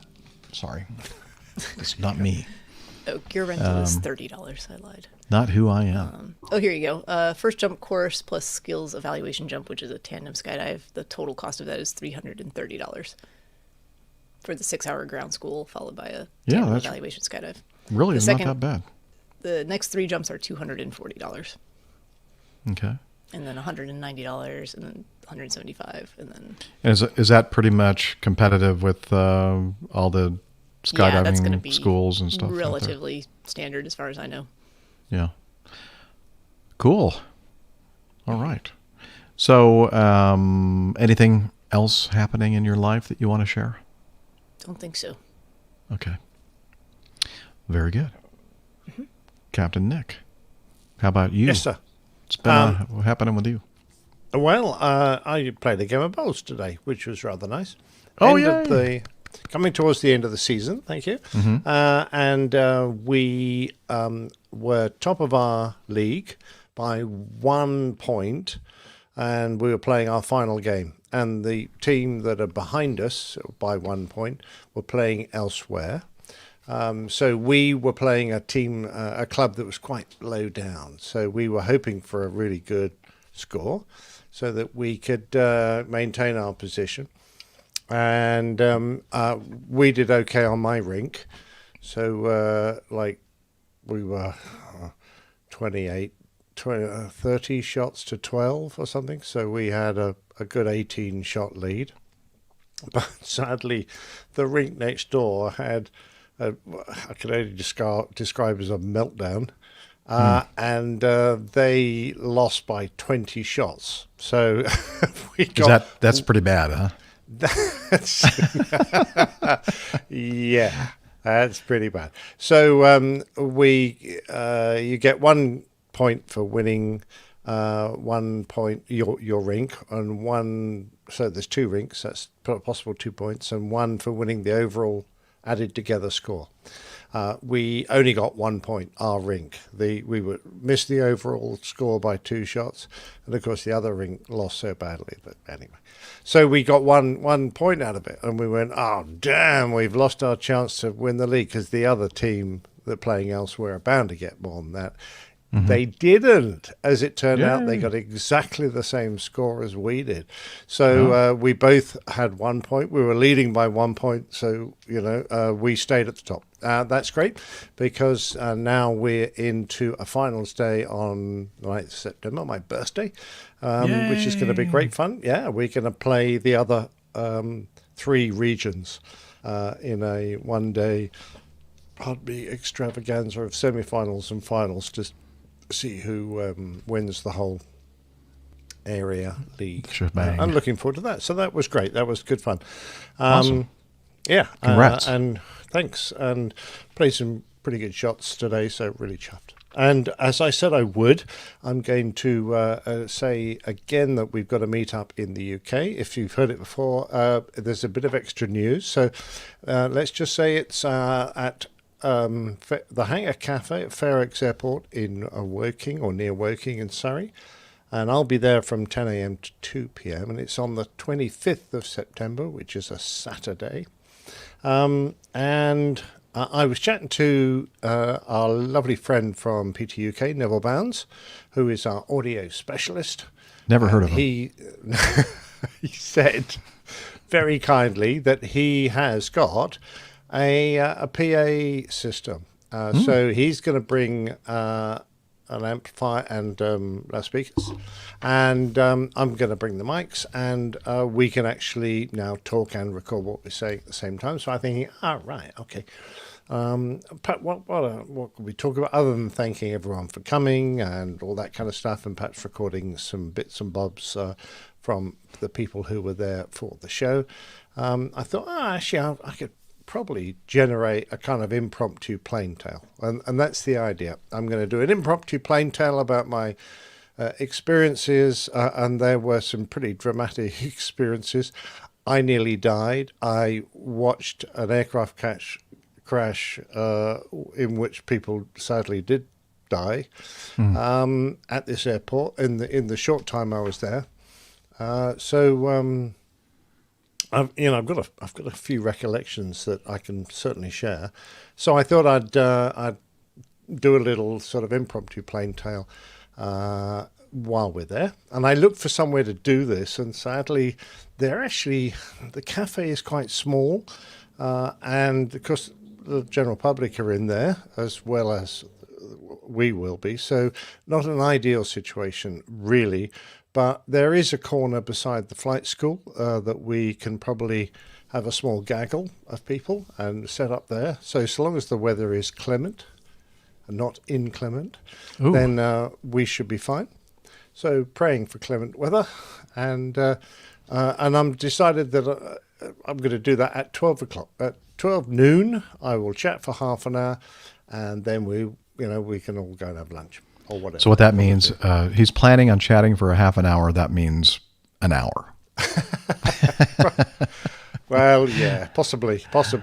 If it's wet and horrible, I will try and find if there is a base and a hangar or something we can go to. But that means speaking to the airport and asking them if they can accommodate us. So we'll have to play that by ear a little bit. But anyway, if you are around, and I know lots of people are already thinking of coming, just bear in mind that there's not a heap to do there. The cafe is rudimentary. It's nice, but it's not exactly salubrious.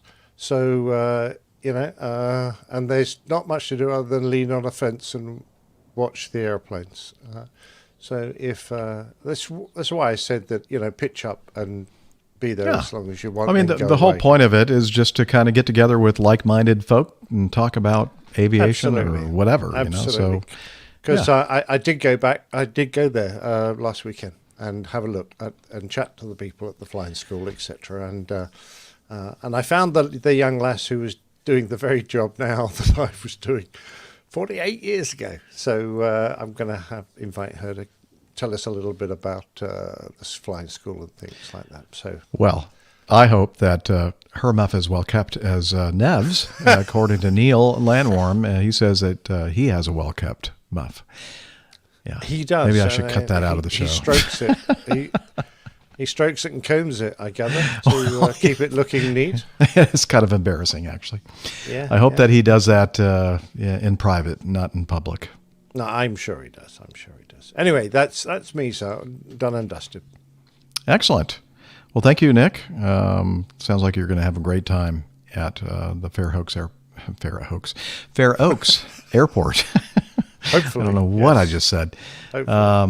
All right. Well, we need to talk about another meetup coming up here in September. And hang on. Wait. I have some breaking news. The control room is informing me that the Fargo, North Dakota meetup has been postponed.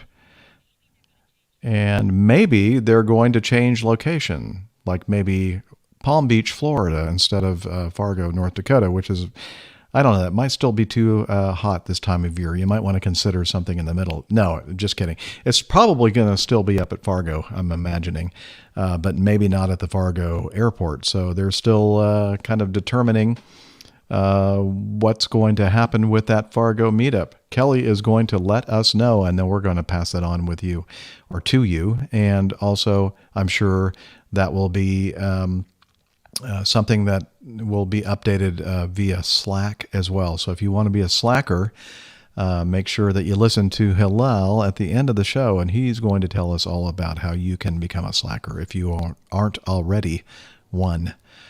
And all right, so I'll move on to what's been happening with me.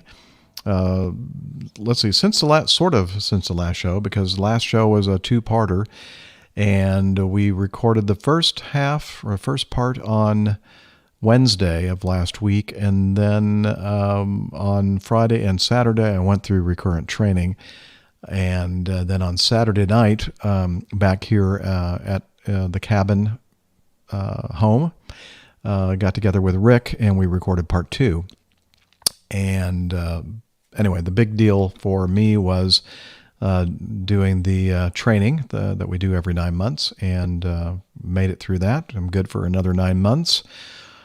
And let's see what else. Then on Saturday after the recurrent training, I did sing at the Vigil Mass at my church, and then headed home and we did the part 2. And then, yeah, that's been it since the last episode. And now I checked my P.O. box in Roswell, and I had a little notification that I had received a parcel.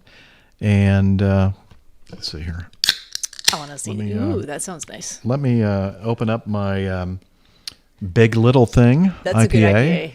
Yes, it is. Yes. It's 9% alcohol too, so I have to be careful. And I wish I had something suitable to pour it. Oh, wait a minute. I do have something suitable to pour it into. This nice piece of glassware from Dragon. And Rob Simmons in the UK sent this to me. And these things are, well, let's see. What did you put there we go. Upside down beer glasses. So you can see in the graphic there, these are double-walled, very, very finely crafted beer glasses, but a nice natural insulation because of the double glass, and they're attractive as well. So thank you very much, Rob, for sending those to me. Very much appreciated, and I'll be using them often, or often if you prefer. Also, I had another package awaiting me, and this was sent to my former residence. And this is from somebody who originally called himself, when he joined us in the APG community, Papa Tango, but we made sure that he used his real name, because that's what we do here, the land of real names. Peter Tarantelli sent this package. See, it's real.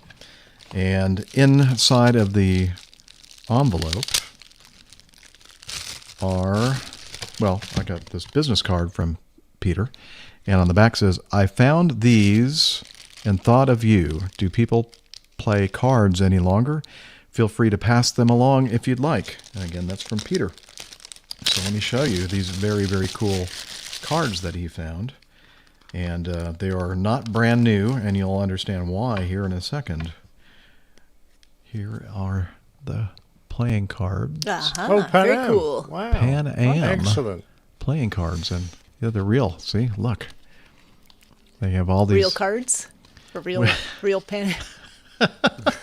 Okay, Liz. They're not fake cards. Is that what you were trying to No, say? she said that she was suggesting a game that we can play the next time we're all together. 52 card pickup. Nope. Oh. No, I'm it's a form of, yeah, there you go. I know what Liz is suggesting.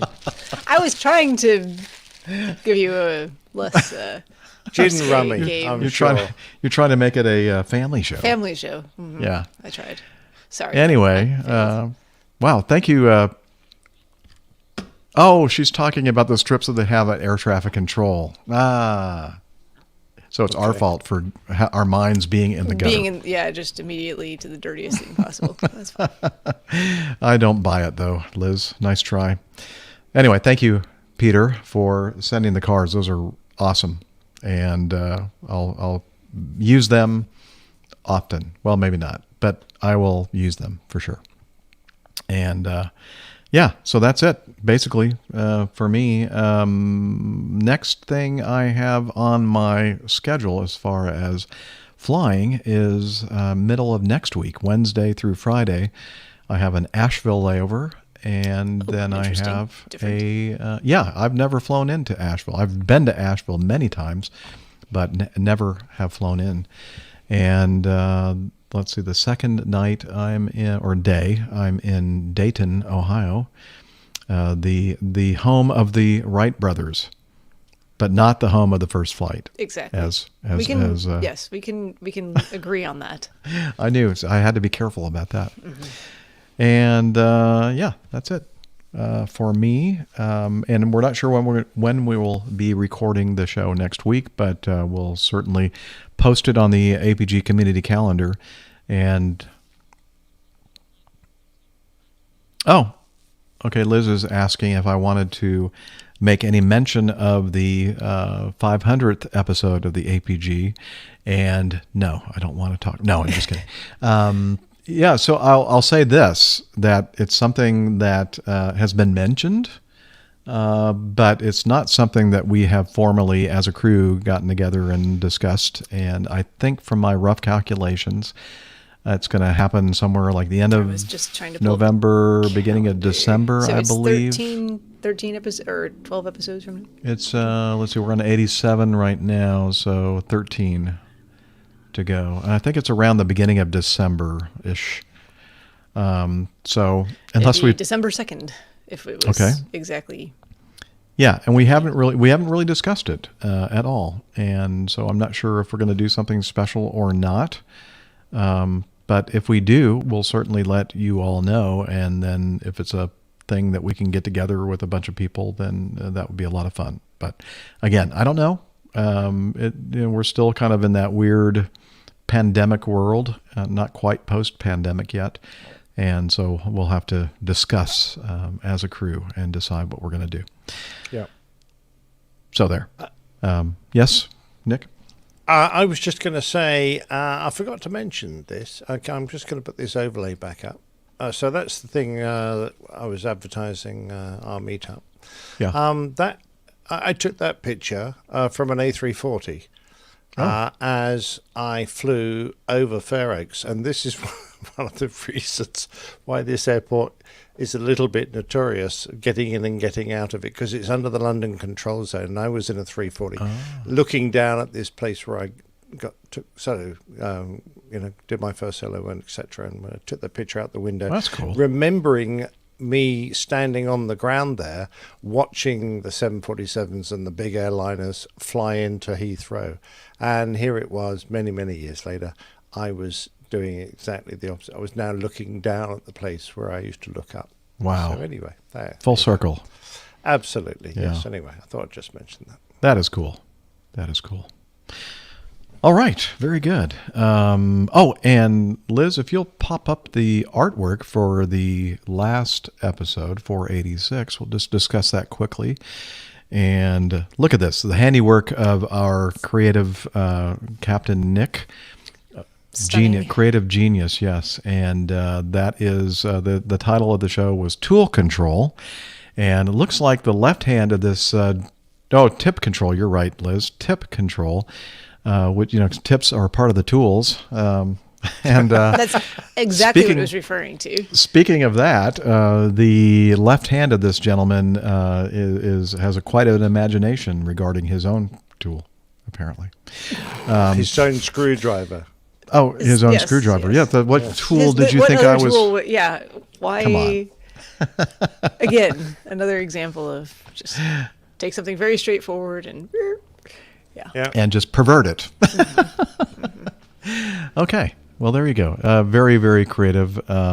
Interesting bend to that particular tool there. I hear that when that happens, it's pointing in the direction of the problem. Yes. Okay. He's lost control of his tip, is all I can say. Whatever that means, sure. Well, it is tip control we were talking. It's very important. So I've been told. Okay, yes, maybe we should move on before it gets... Good idea. All right. Anything else we should talk about before we head over to the coffee fund? Okay. Where's Rick? Where's Rick? Oh, Rick is... hang on. Let me show you where Rick is. I think we have some video of Rick at this moment. He couldn't he's not join ironing us again, is he? Yeah. Oh, Lord. He is still he's a perfectionist. You got to give it to him. He is not going to stop until that shirt is wrinkle-free, perfectly creased in all the right places. And, yeah. Oh, look, he's like saying something to us. Advice on how to iron shirts. Yes, Rick, could you speak up a little bit? We're having trouble hearing you. No, we still can't hear you. The microphone's not on. Not going to. I think he was saying no.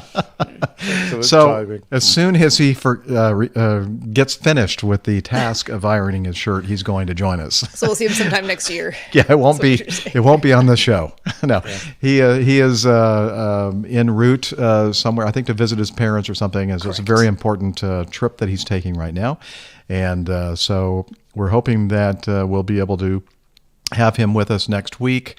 At least if we don't have him for part one of the two-parter next week, which I'm guessing might happen, we'll have him at least on one of the segments of the show, as we did the last episode. So, yeah, that's where Rick is, to answer your question. Thank you for asking, Captain Nick. Okay. And now I think we should talk about those wonderful folks that support us financially. We call it the Coffee Fund. Johnny, how much more coffee? No thanks. I love coffee. I love tea. I love the APG community. That's too low. Coffee and tea and the Java and me. A cup, a cup, a cup, a cup, a cup. Oh, yeah. Thank you, Jeff Smith, for doing that nice APG Java Jive jingle for us. And that's what we play when we talk about the Coffee Fund and the Coffee Fund Cadre, or the Coffee Bar Club, if you prefer. And a couple different ways to do that. And the first is something we call the Coffee Fund Classic, the OG Coffee Fund. And that is via PayPal, one-time donation or recurring donation, your choice. And since the last episode, we have Randy Ackerman, Alistair Kerr, Mazutz Karim, Mark Anderson, and Vigner.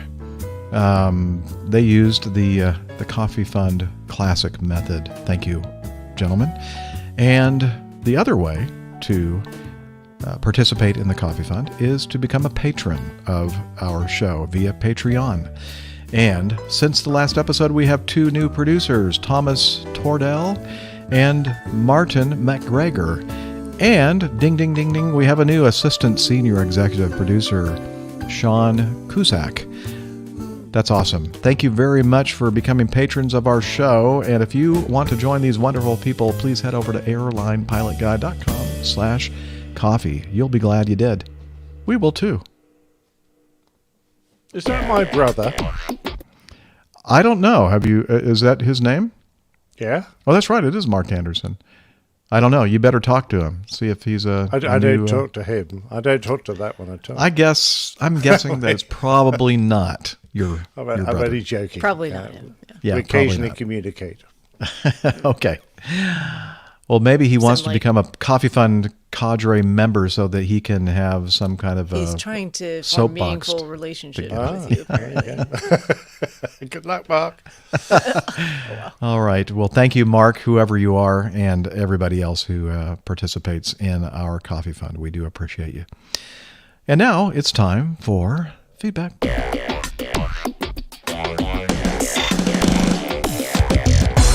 Captain, incoming message.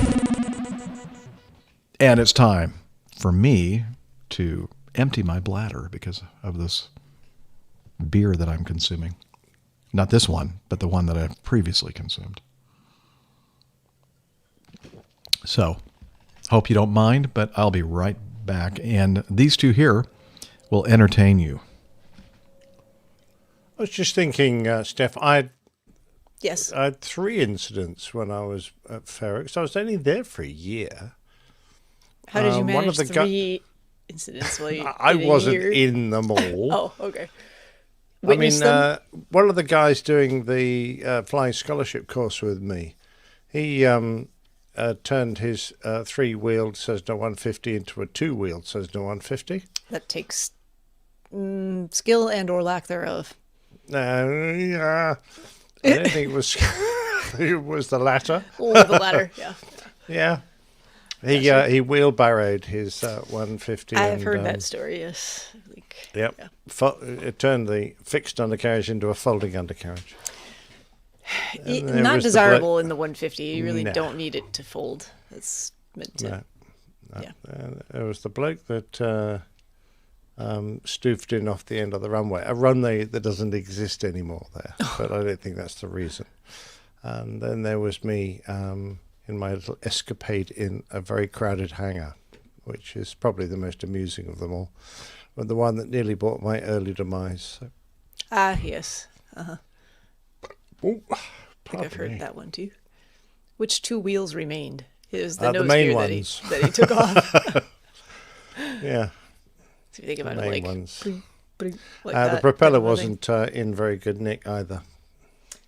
Well, that's, yeah. I'll tell you what was interesting. After we all watched this very tragic crash, the chief flying instructor said, right, all you young students, you're going up for a 10-minute flight this afternoon before you go home. So we all went flying, not for very long, but just enough to get back in the air. Yeah, you want to, and that's really important, I think. If you've just witnessed something that makes you, I don't know if I want to go do that again. Quite. Best thing to do we're all young people. Very impressionable. 18, whatever, 19. So, yeah, I always thought that was a good move. Mm-hmm. Absolutely. All right, I'm going to play chess now. Oh, you could love me there. I don't care. I do. Nick It goes against my OCD. sense of order. Okay. That's fine. I should have mentioned when I was talking about where I'm going to be on my next trip in Asheville, one of the APG community members contacted me, and she said, why don't we get together for lunch? And so looks like we'll have at least a very small meetup around lunch time in Asheville. If you're in the Asheville area and you want to join us, just let me know. Jeff at airlinepilotguy.com. Cheers. Because I know we have listeners in Asheville. I'm trying to remember the gentleman who has sent us some audio feedback in the past. Jeff, I can't. Is it Jeff? Isn't his name also Jeff? Oh my gosh. We've met quite a few of them in the area. Yeah. I just don't recall his name. Sorry if you're watching this. Yeah, so if you're watching, you're up to the current episode and you're watching the video, Jeff at airlinepilotguy.com and send me an email and we can get together and all right. Mm-hmm. It'll be fun. Yes. That's what day next week? You said Monday? That is on Wednesday. Wednesday. Yeah. I've got a glass like that, Jeff. Just do you? I have to drink yours isn't upside down. And I recommend that you it don't. Will be in a second. Don't orient it upside down. Oh, there it is. Oh, yeah. There it is. Look. There it is. Oh, yeah. That's kind of like the same thing. Okay. And yours is bigger, though, unfortunately or sadly. That's what she said. I know. All right. Looks like I should go over here to feedback. Oh, actually, I don't have to. I just stay in the current show. Okay. All right. Let's start off this week's feedback with some audio feedback from JJ, Not Pittsburgh. So let's hear what he has to say. Hey, APG crew. This is JJ, Not Pittsburgh, from Tulsa, Oklahoma. Sending in my first audio feedback. Thought it was time. I've been listening to the show for a few years now, and I think it's time that I put my voice out there into the world. Anyways, man, it has been a couple of difficult weeks, some definite highs and lows in my flight training. I've got my private pilot's license, and I'm actually on my way down right now to look at a few flight schools, both Part 61 and 141. I really have enjoyed the insight I've gotten from Dr. Steph, and also when Dana was on the show, he had some great insight as well as far as flight training, civilian paths to flight training.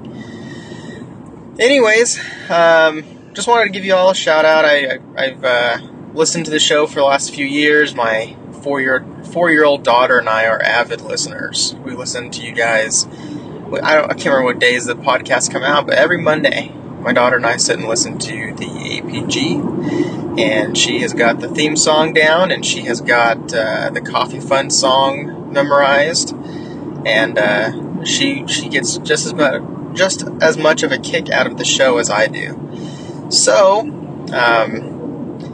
I'll I guess turn it back to you all. I just wanted to once again give a shout out. Thank you all so much for being just so consistent, and I really enjoy the stories and the anecdotes, and I will try to keep you posted as I progress. But thanks again, and y'all have a great day. Bye. Thanks, JJ. And hey, you probably have noticed I'm kind of doing the Tulsa thing in recent weeks, months, and I'm sure that I'll be back in Tulsa again in the future. So kind of keep in touch with us, and I'd love to meet you in person. And so cool that your 4-year-old daughter gets a kick out of listening to our show and sings. You know what you have to do? You have to get a recording of her singing this stuff. There you go. We'll play it on the show. She can sing instead of me. Yes. Mm-hmm. I'm sure she's a better singer than I am. I have no doubt about it. Yeah, she can. I can, give her a guest spot, a little cameo, a feature, if you will. Yeah, Dr. Steph can even introduce her before we play the recording of her singing. I'd be happy to. So, yeah. So do that. Even if you have to do it, surreptitious? No, surreptitiously. Surreptitiously. That's the word. That's the word you're looking for. Yes, that's the word I'm looking for. Thank you. All right. Well, I got the first few letters right. Yeah, that's give me that's partial like 50%? credit. Maybe 50%. I don't know. What do you think? What can we get an official judge no, I judgment on that? Surreptitiously doesn't count. I didn't say stirrup. I can't find it. That's something entirely different. Not for the G-rated. Thank you, Liz. I appreciate it. I know. Okay. I don't know who would give you less than 50% on that. Definitely. I have an idea. It's like this person right here. Okay. Let's see. So yeah. Thank you for sending in that audio feedback, JJ. And don't be a stranger. I mean, what took you so long to finally, participate in the feedback thing? Come on. And can we all add our congratulations for this achievement? Brilliant job. Yes. Thank you. Excellent job. Yeah, and I know that there's something here that I can play like this. There you go. Yeah. All right. Way to go. Awesome. By the way, when I played the applause during his audio feedback, I did exactly this. I was trying to adjust the volume slider, and it fired the darn audio clip instead. Sorry about that. Anyway. Just before you go on, there's an interesting comment from control room is. I can totally hear her. I could hear her. How come I can you? hear her? Oh, yeah. Oh, I know why. Okay, say something now, playing on the Liz. speaker. This is sitting down there on the floor or something. He's got hello she's in the just right bathroom over- and Liz on the kitchen floor. This is like she's right. She's in this little box right here. I don't know what she's doing in there, but that's where I hear her from. But now I just hear her in my ear. Maybe I should leave her on the speaker. That's kind of fun, right? No? Okay. Kyle Campbell finally getting to listen to a live. Finally getting to listen to a live broadcast and just happened to be sitting at Jeff's home in Atlanta. Oh, really? Wow. Okay. Things are starting to become clearer for me now. That's very odd. Wow. I mean, Now, you had to do it while we so were... many questions are answered. You had to kind of broach this subject to me Feel a little like hurt. when we're doing a live broadcast. Please say hi to my wife for me, if you don't mind. Oh, wait a minute. No, hang on. I didn't read the entire message. At 717 land at Hartsfield North Sea. Oh, okay. I'm sorry. I thought you were at my house in Roswell. Yeah. Liz said, are your kids starting to call him daddy? That's not funny. That's going to make me cry. Not really. Okay. Thank you, Kyle, and sorry I'm not there at the ATL to say hi to you, but I'm having fun here with my good friends, my best friends on the show here up in Lake Burton, being abused by my best friends, yes, especially Liz. Okay, now, where were we? Number 4, thank you. Yes. All right. Oh, we have some feedback from Sean. And let's see, did he say anything? He just kind of sent a link to some video. It's a very amusing video, and it was an incident that occurred, I don't remember where, but let's play the video, and then we'll all know where. And here we go, video file. And I'm so professional. Okay. Videos, and here we go.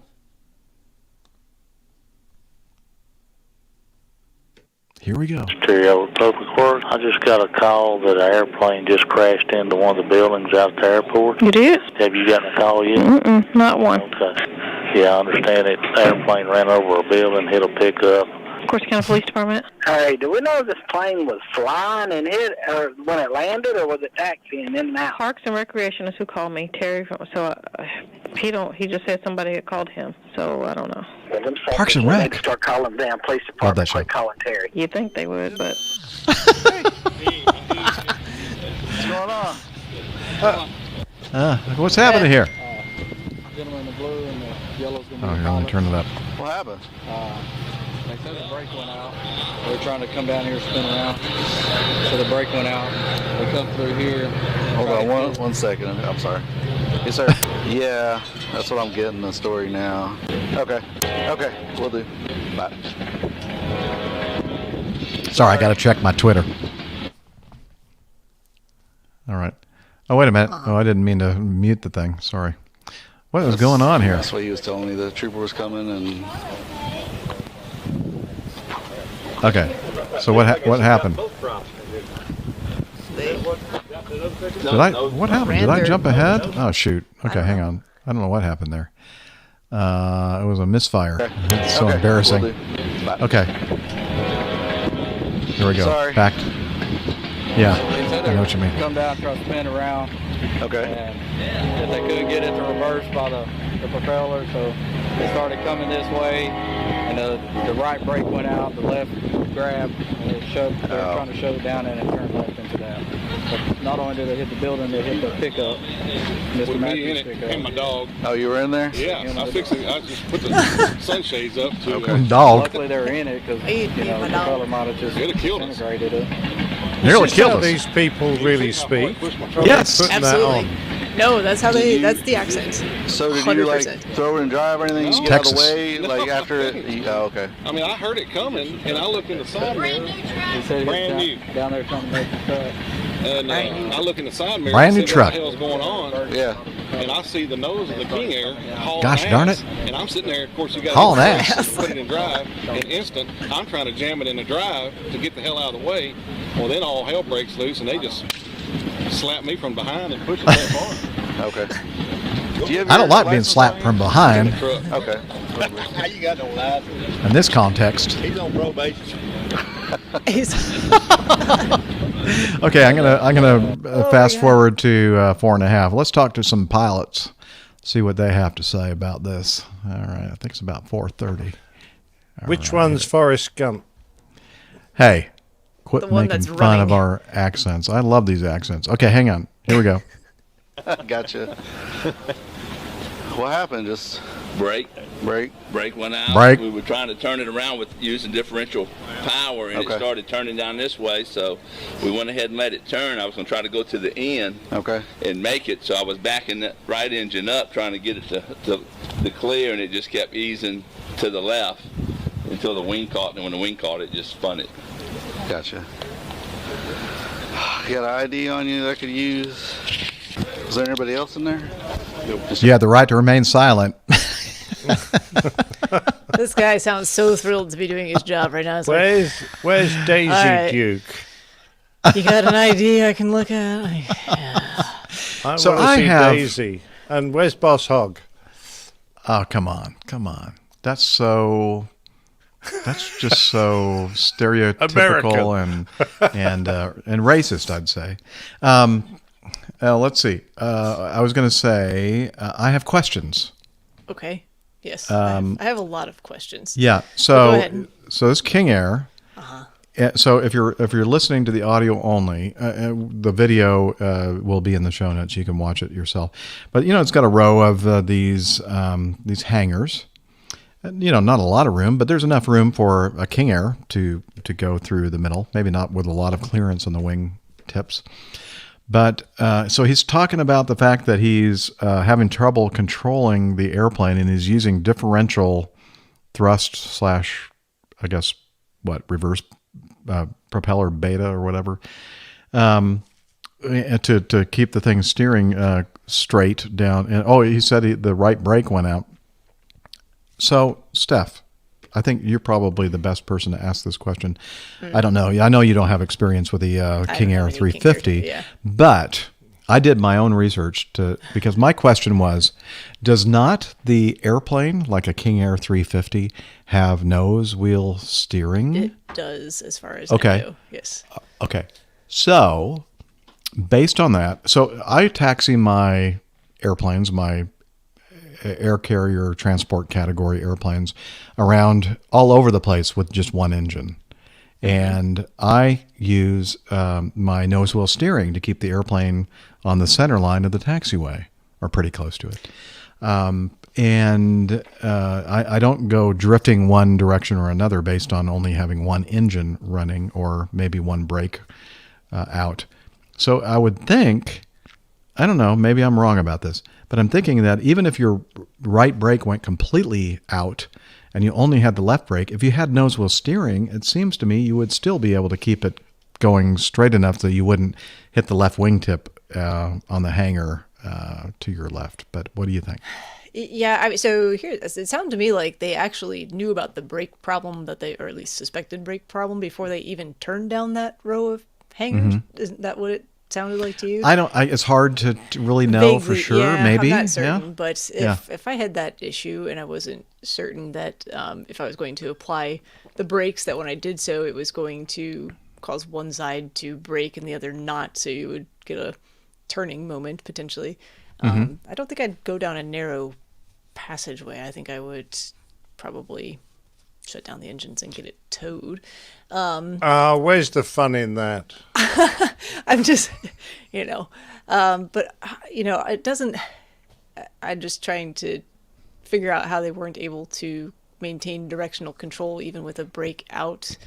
with nose wheel steering. I'm not sure. Or how about this? Like, let's say you don't have any nose wheel steering authority. Well, so that's the other thing. Was it actually a nose wheel steering problem? Did they have like the bungee and clip mechanism? Oh yeah, the bungee and clip mechanism, or whatever it's called. It's the steering bungee. Yeah. Oh, you think that might have been not working? Well, that's something either? that can break or fail. So, okay. And then you wouldn't have steering control. Well, let's say like it's like not going where you're expecting it to go. Let's just put like full left brake on, even if your right brake's not working.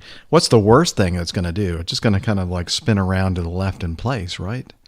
And not go down that space between the two hangars, right? I don't know. Maybe I just don't know enough about this particular I'd have airplane. to see the whole trajectory of how they move things, but at any rate, it seems like perhaps they were trying to. I wasn't sure what all he was trying to do with differential thrust. That makes some sense to me, but if you have a brake problem, just stop and don't continue moving. Like shut the engines off. Shut the engines off. Yeah, that's what I would do. That might be an idea. Obviously, if it's not going where you want it to go for whatever reason, if you suspect it's a brake problem or if it's a nose wheel steering problem or anything else that would cause lack of control of steering on the ground, I would probably shut things down and. Well, as the police officer said, and let me quote, "Them some bitches need to stop calling the damn police department and quit calling Terry." I thought that was great. That was the funniest thing ever. I'm just glad that the guy with his dog is okay. Yeah. You know. Yeah. Well, it's sad that the guy with the was in the back of his truck. The brand new pickup truck. Yeah. I know. That's crazy. So yeah. Power to idle, right? So you don't have a lot of forward movement, and then shut things down, and then continue moving in a straight line as much as possible using the braking that you have and the steering available to you. Well, that makes sense. At the very least, Mike has got a good question. This is what happens when the brakes break. The brakes done break. Yeah. I just want to at least say thank you, Sean McHale, for sending in this feedback. This was a gem. I was giggling all the way through that, for no other reason that I've never heard people speak like that before. Oh, you should come spend a day in the office with me. Yeah. You'll hear lots of that accent. Okay. Mm-hmm. No. What did you say, Liz? He needs to listen to Lone Star Law. Yeah, this was in Texas. Texas Game Warden. That's one of Liz's favorite shows. No lie. She does. This was Corsicana, Texas. Where I'm not sure exactly where Corsicana. Navarro Southeast of Dallas. County. Thank you, Liz. Okay. Well, Sean, thank you for that treat, that gem. And let's move on. I'm sure we have more gems awaiting us. This is feedback from Stephen. Hello, Jeff and crew. I enjoyed hearing your comments on the Citation jet that overran the runway, especially the macaroni and cheese comments. Is he talking about the Funyuns effect, maybe? Yeah. Perhaps, yes. Okay. Yeah, we haven't even mentioned that on any of our accidents today, that it was opposite the Funyun effect. Shoot. Yeah. Okay. We need to be better about that. Maybe. Yeah. So when your brakes fail and you overdo it with the differential thrust, Funyun effect. You don't know how to use your nose wheel steering. Yeah, absolutely. Funyun effect. And the dog in the pickup truck. Yeah. It was a brand new pickup truck. Brand new. Brand new. Anyway, one thing I had forgot to mention in the feedback, there was another Citation jet that landed just a couple of minutes before the accident aircraft, and that pilot chose to land on runway 31, which was the opposite direction. Also, you mentioned 13 is the only runway with an EMAS at the end because it's the only runway with a significant drop-off into a river, just 500 feet from the runway end. As I'm writing this, The EMAS is no damned unserviceable. Therefore, shut up. Therefore, it's better than yours.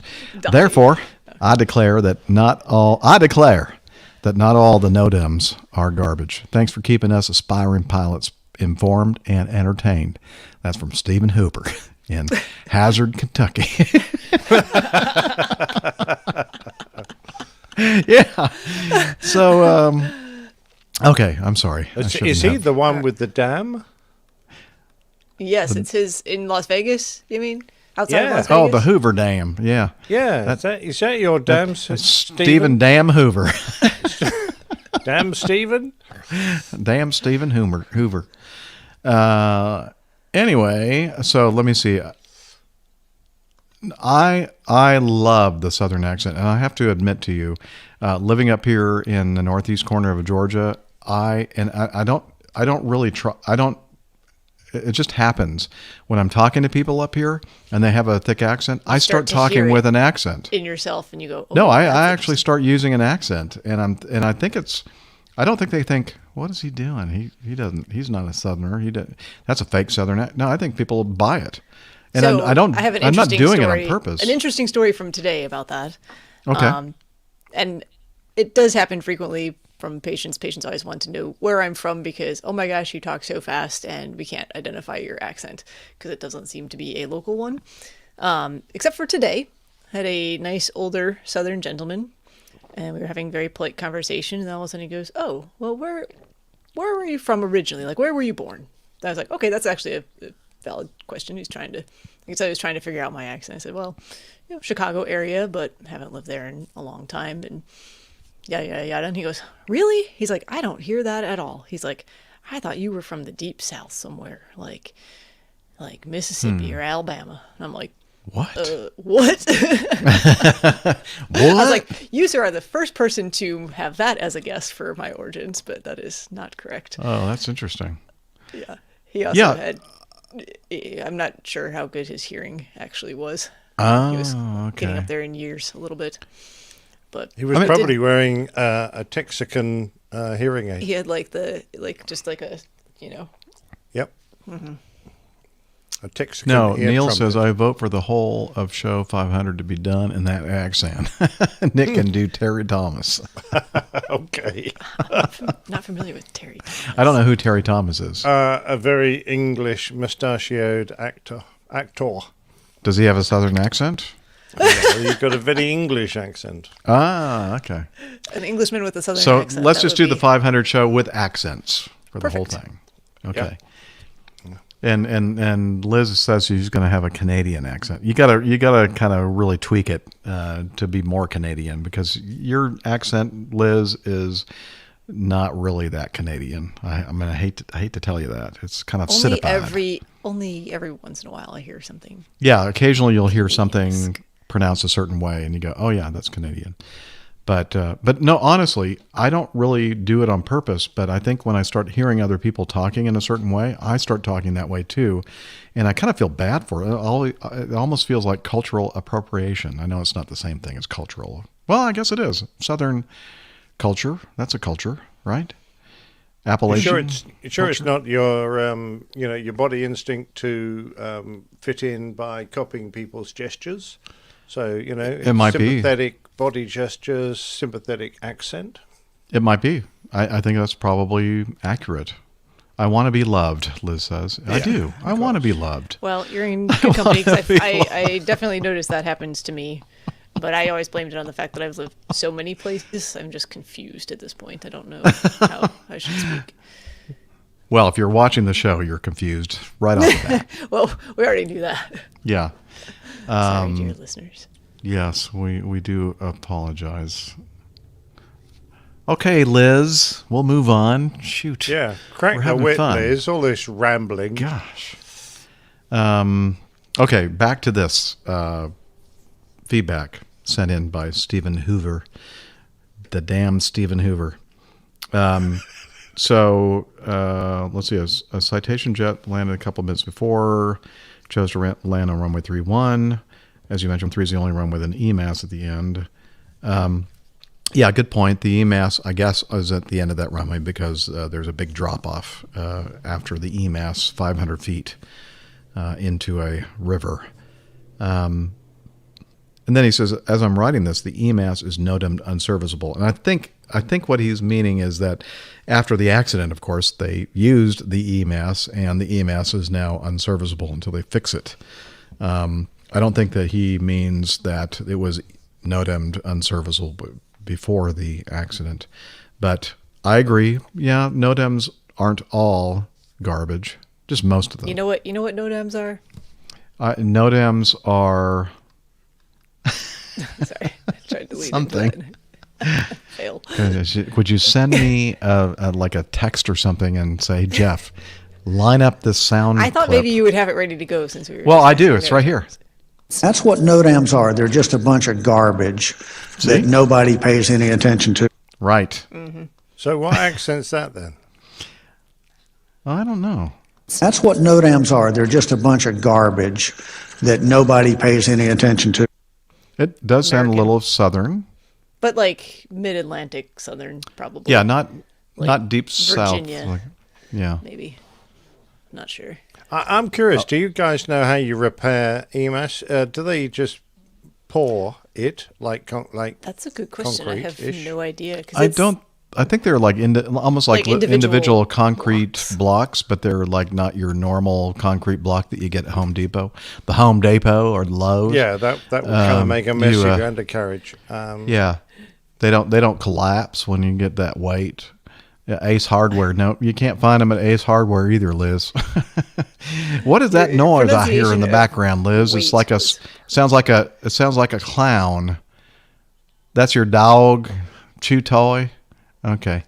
Yeah. EMAS must be designed for repair to a usable condition within 45 days of an overrun by the design aircraft at the design entrance speed. Wow, it's amazing you know this. Let's just like right off the top of your head. EMAS bed that is damaged due to an incident must be repaired. Oh, that's just the same thing. That never happens to me. There's a lot of technical garbage here. Must be water resistant. Must not attract venom, birds, wildlife, or other creatures. Venom? Must be... How about vermin? I'm sorry, vermin. I'm not sure exactly how venom is going to affect. I know. I meant to say vermin, and I didn't. I promise I can read. Yeah, but you didn't. I didn't. Failed. I haven't even really been drinking. It's terrible. Well, you should. You need to catch up with the rest of us. I'd probably be better at reading if I had drank a little bit more. It needs to be non-flammable, not promote combustion. I feel like that's the same thing. Not emit toxic or malodorous fumes in a fire environment. Malodorous. Malodorous. Yeah. Not support unintended plant growth with proper application. If it's hanging around for a while, you don't want the plants to grow on it. Exhibit constant strength and density characteristics during all climate conditions within a temperature range appropriate for the locale. Must be resistant to deterioration due to salt. Approved aircraft and runway de-icing and anti-icing fluids and solids. Aircraft fuels, hydraulic fluids, lubricating oils, UV resistant, water resistant, freeze thaw resistant, blowing sand and snow resistant, paint resistant, herbicide resistant. Nick, did anybody ask Steph to elaborate on the EMAS construction or whatever? Well, I'm assuming somebody's in control of her. I don't know. Not me. Nobody's in control of her. You asked what they were. Well, you were asking how they were repaired. So that's really what I was looking for. But yeah, instead well, I found all this other interesting. I'm not sure we got that answer. But I can say that it was under the subsection of repair, and then it didn't actually say anything about repair other than it must be done within 45 days. That's a website fail right there. Now, yes. Eric in Norway. This is from the FAA, so are you surprised? No, I am not surprised. No, I love the FAA. They're great people. And I'll say that consistently until about December of 2023. Zumwalt, the person quoted in the NOTAMs are just a bunch of garbage, is from South. There you go. Thank you, sir. There Eric, you go. I love you. Tells you how well I can recognize the accent from this locale. So that's what Kakalaki sounds like. Right, now I know. That's right. Yes. Now, Steph is not a good representation of that accent. No, I am not. No. Okay, control room is telling me that I should go to Plaintail, this week's installment of the Old Pilots Plain Tales, and this one I haven't listened to yet, and I'm looking forward to it. I'm excited. And it's called, or entitled, The Sensory Pilot. Not the senseless or sense-filled, but sensory pilot. And take it away, Old Pilot.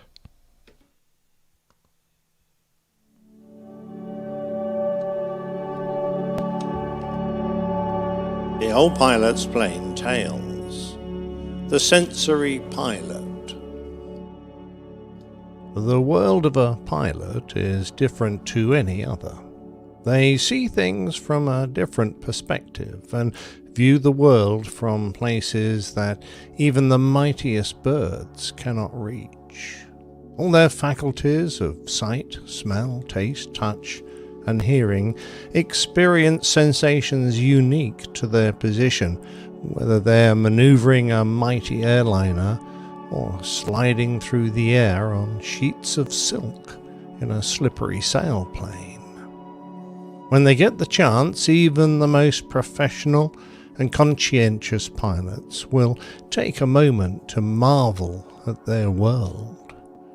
These are treasured moments that they will lock in their hearts and only bring out in quiet moments of contemplation. Perhaps when they look back and realize what a life of wonder they have led. The crew and I have put together some of our most precious memories, but I'm sure you'll have some of your own.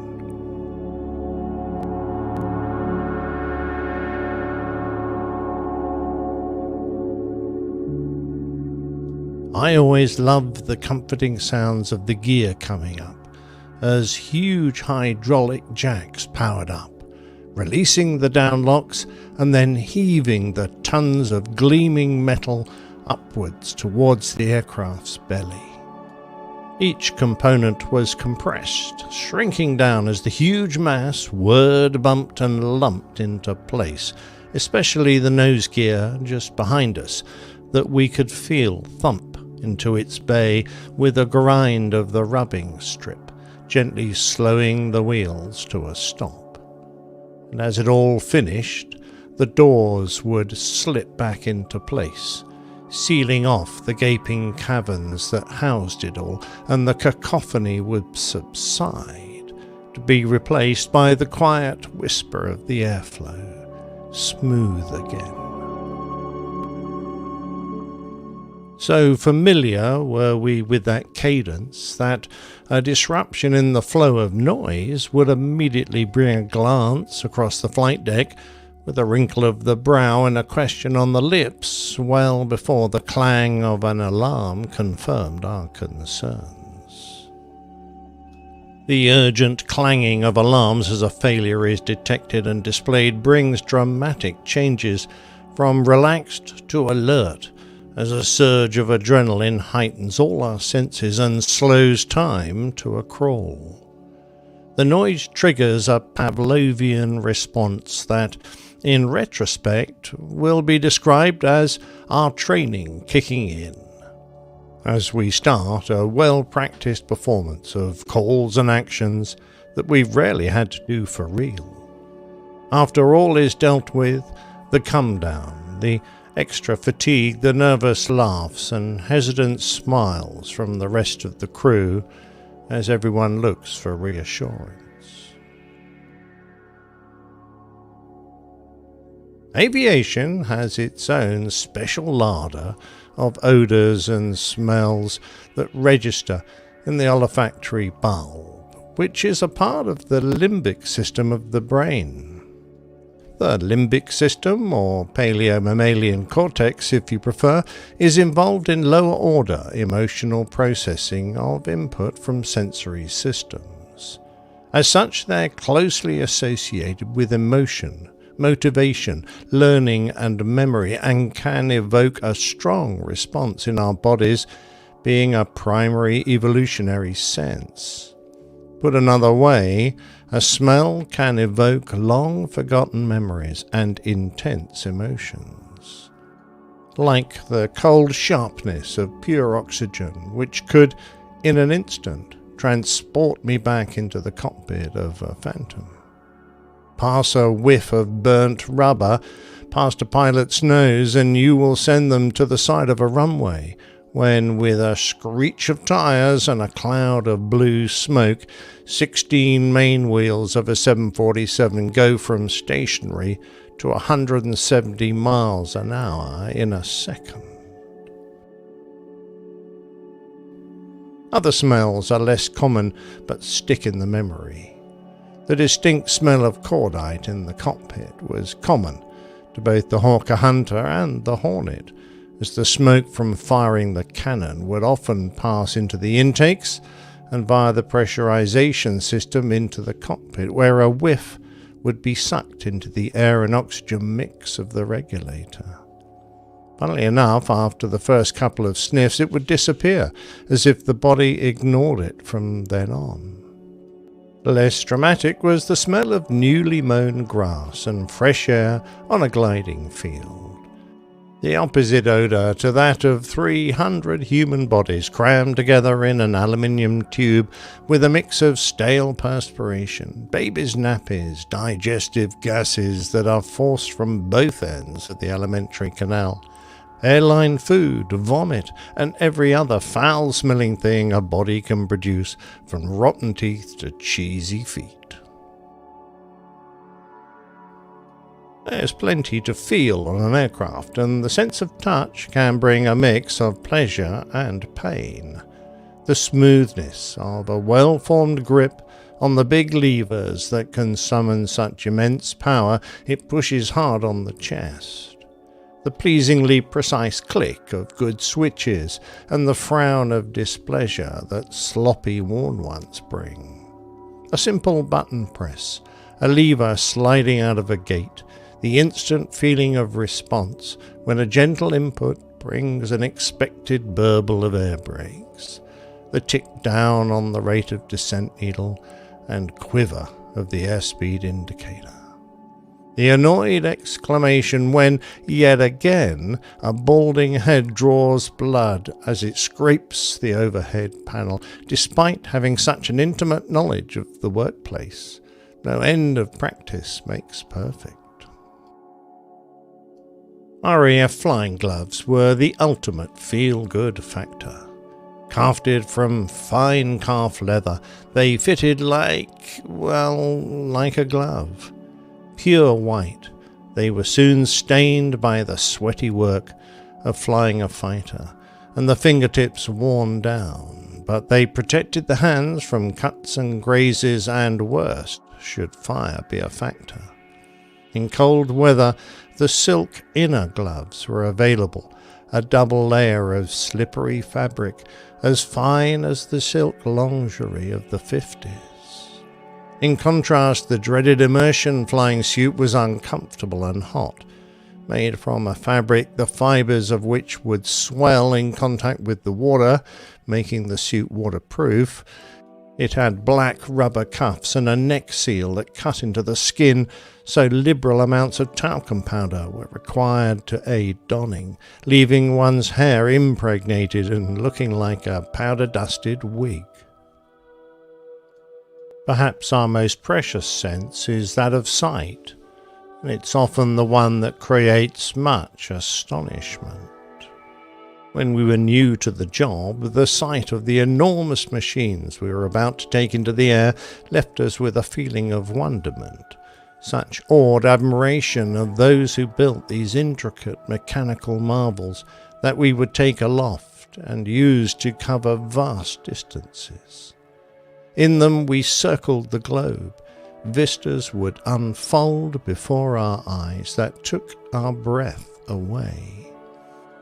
The vast golden red of the Sahara Desert, the snowy white mass of the Siberian tundra, the creeping, wrinkled, glacial rivers of ice in Greenland, the swirling icebergs of the Atlantic, the vast ranges of jagged-toothed mountains in the Himalayas, the empty plains of Mongolia, and these were just the sights below us.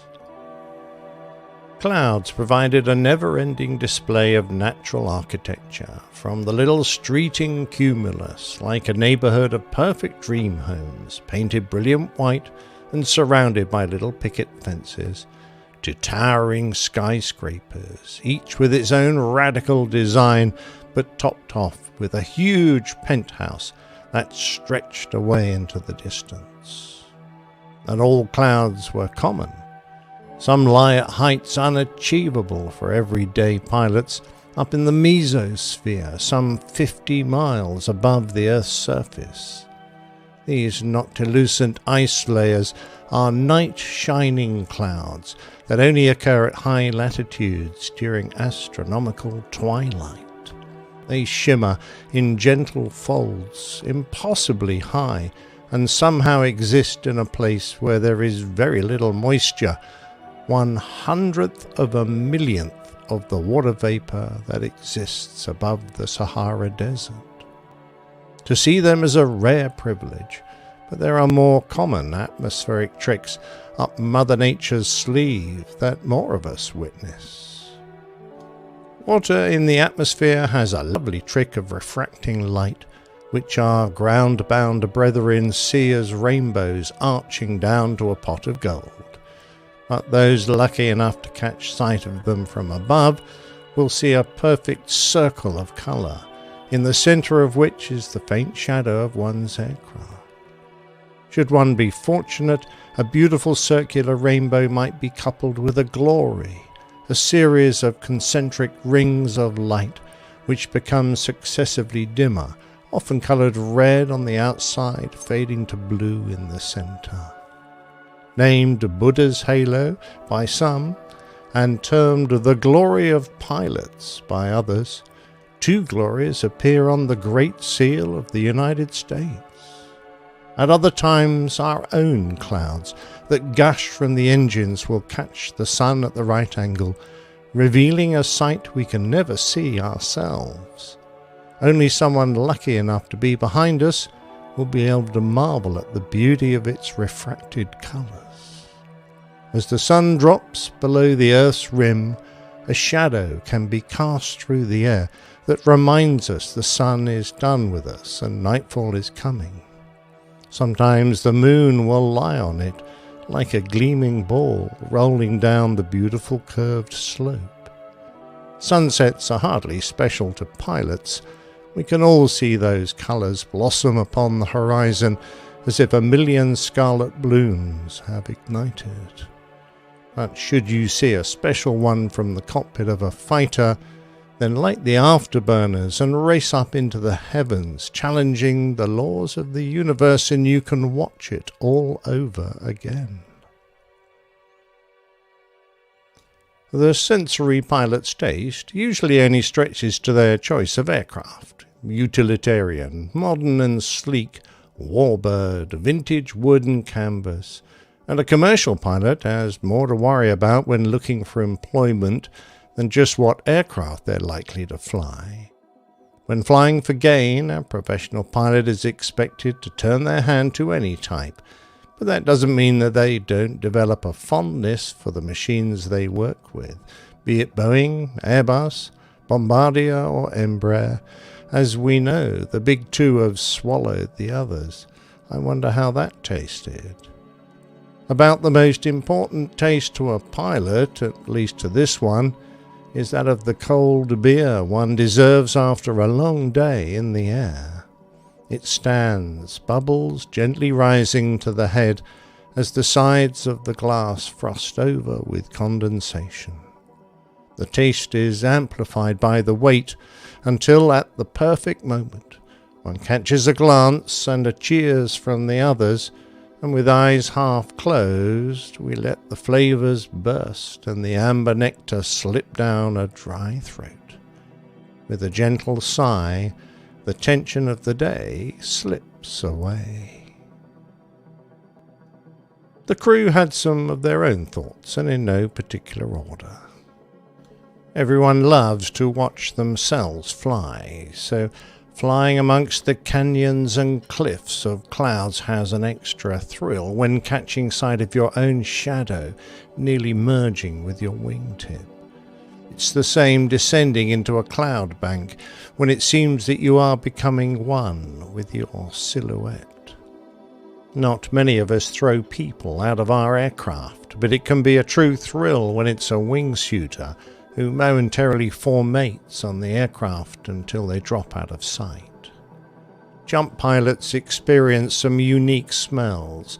Flying with the doors open means all the flavours of the world beneath can be experienced in a heady mix. Wood burning in a backyard, grilling meat, flowers, crops, industry, a sweet, sour mix of the world. Even each aircraft has its own particular smell of human and machine ground into its fabric over the years. When you're flying well, you feel completely in tune with the machine, where to reach without looking, what every control feels like, how far to trim, where to set the throttle. It becomes instinctive. There are so many sounds, the squeals of excitement, joy and terror from new jumpers, the tears from those not confident enough to take that last step. There are unmistakable calls, and every jumper recognizes the shout of "Door!" When jumping, all the flurry of activity, the checking and double-checking is over, and once under the canopy there's a wonderful quiet, with just a backdrop of fluttering material as the slider comes down the lines. Whilst back in the aircraft, there's so much radio work, the transmit button leaves the index finger numb. Loud and obnoxious, unending chatter from everywhere, all around. Whereas, suspended in space, a dot beneath a fabric wing, seemingly suspended over the vast ground below, all is peace. Just the whooshing sensation, half felt, half heard, as the strings are pulled and the loading changes. The gentle whir of the electric gyro in the standby horizon, and the muffled sound of random air traffic chatter that can be heard as you first set foot on the flight deck. The refreshing blasts of cold air from the punka louvres, accompanied by clouds of mist that emerge from the cockpit air conditioning in hot, humid countries as you leave the sweet smell of the tropics and move into the exclusive and rarefied air of your workplace. The welcome smell of coffee brewing up in the galley during the dark depths of the night. The unmistakable sound of atmospheric discharges from around the globe propagated by the ionosphere and other noises that have travelled millions of miles through space from the cosmos above that we hear on the long-range HF radios as we listen to our controllers only a few hundred miles away, followed by the distinctive chime of the cell call alert as the radio checks are done. At the end of a long transatlantic crossing, the sudden movement of the RDMI needles as they come into range of the first nav aids that they have detected, and they swing into action after hours of laying dormant. The sound of the slat drive motors as they crank out the leading edge flaps, and the distinctive clacking of relays as the electrical buzzes split to protect the autopilot when we press the approach button, as the end of another flight draws close. Finally, the comforting clack of the speed brake lever servo, moving the handle aft as 16 main wheels gently touch down at our final destination.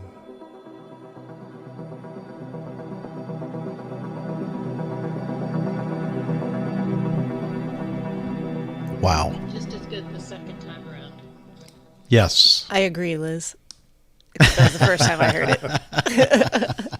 it. Okay, her speaker is off now. I just, gently wanted to let you know how did that she? we all How heard does Steph Liz. hear that from Liz? Oh, I know why. Yeah. Steph Liz in a box. That's what we'll call Liz it. in a box. Yeah. Wow. I mean, that music is really so appropriate for this plane tale and just so poetically expressed by the old pilot. Thank you, sir. I will definitely thank him next time I see him. Okay, good. Yes. I know you're very close to him. It's sometimes a bit hard trying to put in words what we all feel, because I know we all get these emotions when we're flying. It's something we all love very deeply, and I was just doing my best to express it. I hope I did it okay. No, lovely. You asked us the question to contribute to that plane tale, and on the surface it seems a very easy question to answer, and then you start to think about things. You go, well, that's actually not easy at all. How do you put those things into words? Because a lot of them are more feelings, emotions. Certainly there's you're asking about all the sensory input, but that's not entirely how your brain interprets it. Right. You don't recognize the individual senses. You recognize just the I don't know, like I said, the feelings and emotions, I think, more than anything. But and we all have our own different interpretation of what's beautiful and what's memorable. So, and thanks very much indeed for giving me your thoughts. So, yeah, great. Excellent. Wow. You keep just outdoing yourself. I'm not sure. I know. I'm waiting for the one where he doesn't. We're like, that was okay. They go, okay, let's move on to some more feedback. Yeah, it's not going to happen. It's not possible. I know. It's not possible. We are so fortunate to have such a creative person like Captain Nick. So, well, actually, it is Captain Nick, not like him, but we have Captain Nick. Such as very is what you're saying. Creative, yes, such as Captain Nick. Thank you, sir. Just so beautiful. Right, thank you. Thank you. All right. Well, and before you go on, I do have to apologize again. I apologize for my tardiness, and I apologize for my early excusal here as well. We will not forgive. We will not forget. Bad about this recently. A certain someone has too many things on their plate these days, and I need to manage time better. But going to work on that. That's my goal. Well, we're just happy to have you with us for a brief period of time. We do appreciate it, and we just envy those who are going to experience your presence. Yes. Next. Oh. Yeah. Well. All the best, Steffi. All right, you guys. I'll catch you next week. Cheery, bye. We do love you. Do what I can to be there for the entire show. That's right. I'm not going to be there next week, so you better pitch up. I'm What? Who gave you the lead? Where are you going to be? Hang on. This is news. I'm only joking. But do bear in mind that I'm going on holiday soon, and I'm definitely not going to be there then. Okay. So That's no possibly. worries. I will definitely be there on those days when you are not there. I will pick up all the okay, pick up the slack. Good. Yes, good. yes. You have to do a plane tale as well. Oh, I might be there I should next start working time. on it now because otherwise it will never get done. All right. Good night, everyone. I'll see you next week. Bye-bye, Steph. Take care of you. Cheers, Steph. Cheers. Bye-bye. All right. Old pilot. It's just the old men again. Yeah, here we are, the old geezers. Yeah, dear, we'll need to dear. change the name of the show, I think, at some point. I think you're right. The picture of the old guys in the crew log. What? Oh, okay. Let me see if I can. Oh, okay. Okay. Hang on. Liz wants me to show this picture, which looks suspiciously similar to what you're seeing on screen at this moment. And here where is it? Oh, come on. It's right here somewhere. Oh, I know I can't do this. I got to open it up in preview. Okay, hang on. Okay, now, here we go.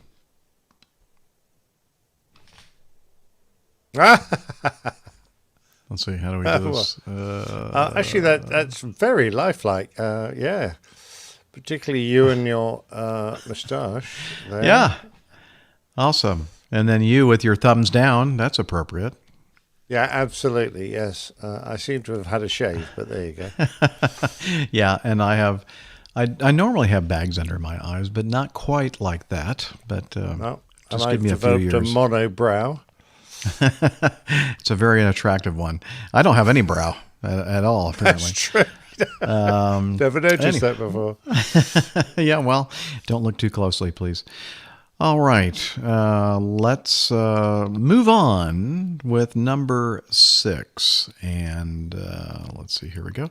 Oh, this is from Tyler. And he sent us some audio feedback. Let me read what he says first. Liz and Captain Jeff, I've been a longtime listener of APG and would like to submit some audio feedback regarding an incident that was discussed on the podcast a few years ago. My feedback pertains to the Embraer 15 near miss incident that occurred in 2016 outside of Los Angeles International. No, let's wait on that. Okay. I discussed the incident, but also focus on some of the contextual issues with ATC audio that is often posted on YouTube. My analysis is based on the NTSB's factual report, interview report, and other published investigation documents. All these sources are publicly available by searching the NTSB's accident database, and I can always send them if you want to read more into it. Please listen, and if you think my assessment is incorrect, insufficient, or differs from your view, let me know. I am always willing to take a second look. Though I can't confirm it, I saw some online comments from other controllers that said the incident controller was not fired over the incident. She was, however, given additional training and ultimately moved. What do you do with a person like this? Well, you move them into management. Moved into an administrative position. She is no longer working as a line controller. Let's see, Tyler says, just a little bit about me. I live in Columbus, Ohio. I'm a supervisor with the Public Safety Department at Ohio State University. While I don't have my pilot's license, learning about aviation and air accidents has been an obsessive hobby of mine for many years. Captain Jeff, I know KCMH, Columbus, Ohio, Port Columbus, I think they call it, is one of the places you often visit. So if you're in town and do a meetup, I'd love to join. Excuse me. I live in the short north near the downtown. Yep, been there many, many times. A very cool place. A few blocks from where the flight crews often stay. There are a ton of great restaurants with good beer nearby. Thanks for your time and appreciate your work. You and the APG crew do. Thanks, Tyler. Yes, Tyler, thank you very much. As we're going to hear in his audio feedback, did a lot of work with this and a lot of a good production value in this audio feedback. And if I'm back in Columbus, Ohio, there are a few people, longtime APG community members like Jen Niffer and James that live in the area, and I'm sure there are a lot more. I can't wait to do another meetup in the Columbus area, and I can't wait to meet you. So without further ado, let's listen to Tyler and his audio feedback. Hi, APG crew. I'd like for a few minutes to discuss an incident that occurred a few years ago outside of Los Angeles. On December 16, 2016, EVA Air Flight 15, a Boeing 777-300, was departing Los Angeles Airport, bound for Taiwan, when it narrowly missed hitting Mount Wilson. Departure EVA 015 Heavy, climbing passing 1,900 for 5,000. Hello, EVA 015 Heavy, Saka departure radar, contact time maintain 7,000, flight in 090. In their final report, the NTSB faulted the air traffic controller for mistakenly turning the aircraft in the wrong direction. Front turn right turn heading 180. Copy, right heading 180, EVA 015 Heavy. Heavy, expedite your right turn. EVA 015 Heavy, roger, keep passing heading 010, continue right turn heading. Instead of heading out to sea, EVA Air 15 was placed on a direct course for the 5,700-foot-high Mount Wilson.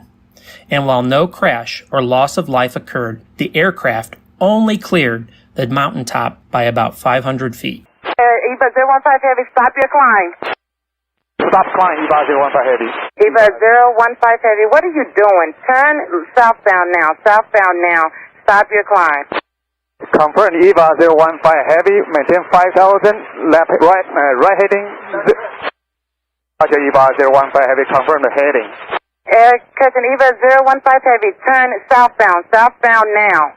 Roger, turn southbound now, EVA 015 Heavy. At the time, APG discussed the incident, noting the Aviation Herald's article, as well as playing the ATC audio posted by VAS Aviation on YouTube. APG's assessment of the events was much more diplomatic compared to some of the armchair aviation experts in the comments section below the VAS Aviation video. What a bad controller. Man, I hope she was fired for this, were some of the top comments. Several comments even impugned her gender as the cause of the incident. This lady is in over her head. As I'm sure you guys can attest, these vitriolic comments are nothing new to the internet. Yet many of the details in the EVA Air incident have gone unreported, and I feel even the final NTSB report doesn't fully identify some of the bigger lessons learned. First, the incident controller was not new, nor was she inexperienced. She began her aviation career by serving her country as a controller in the U.S. Navy. At the time of the incident, she had 9 years of experience as an FAA controller. She had worked in the towers at 2 different airports and had been a controller and designated training instructor at the Southern California TRACON since 2012. In interviews with the NTSB, her coworkers described her as a solid controller, fun to work with, and always in a good mood. But what went so wrong on December 16th for this experienced controller? The weather that day was not great. Moderate winds and rain forced LAX to depart to the east. This only occurs about 20 times per year. In the post-investigation interviews, many controllers mentioned that the eastbound flow was unusual and that most of them, including the incident controller, were not properly trained for such an event. That day, the controller was on overtime, working her normal 8-hour shift, followed by a second 8-hour shift later in the day. At the time of the incident, she had been at her position for over 3 hours without a break, and was working double the normal amount of aircraft in that sector, due to the weather. It's clear from the ATC tapes she had lost her cool, and was in a stressed state. She used confusing phrases, and was yelling into the microphone. 015 Heavy, I see you going southbound. Turn south, because I see you going northbound. Turn south now. Climb maintain 7,000. EVA 015 Heavy, climb maintain 7,000 and turn south now. Everybody in TRACON heard what was going on because she was talking loudly and using expletives between transmissions. A controller working nearby told the NTSB. In the end, she had given EVA Air 15 a wrong turn that nearly sent them into a mountain. American 2452, turn right heading 210. Right 210, American 2452. Right turn to southbound, continue cut 7,000. EVA 015 Heavy, affirmative. Continue right turn and climbing 7,000 to heading 180. After the incident, SoCal TRACON's management submitted a mandatory occurrence report that downplayed the gravity of the situation.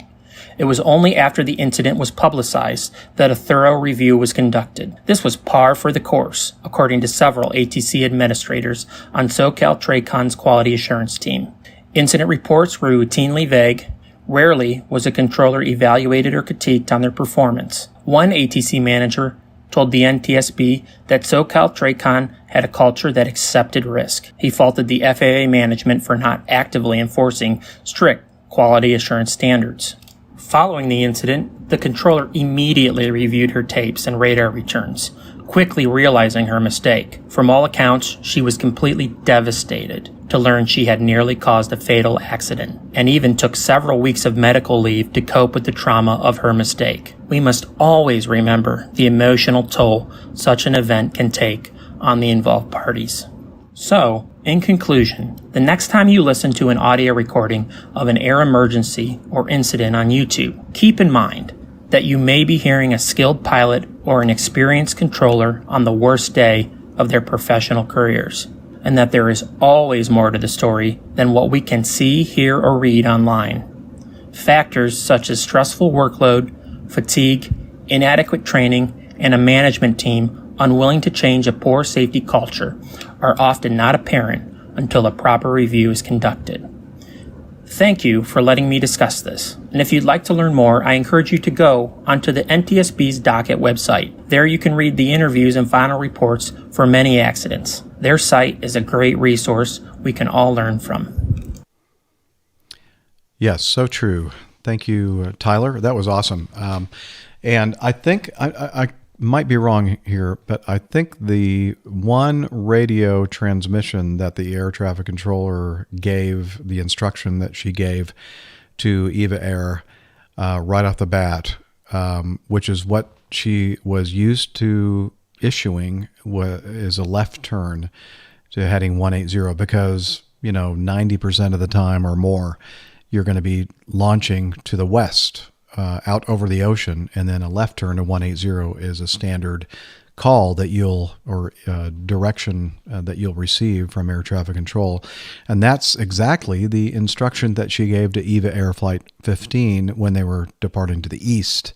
And so, of course, what she meant to say was a right turn to heading 180, and the Eva Air flight just accepted the left turn to heading 180 without question. They did not, query the controller to make sure that that's indeed what she wanted them to do. And it should have been something that they queried about, because that would have been a 270-degree turn. If you're heading 090 initially, and then you are told to fly left heading 180, which is what they started to do, that should have been something that, Nick would agree, I'm sure, that you go, really? That's kind of an odd way to turn south when we're heading to the east.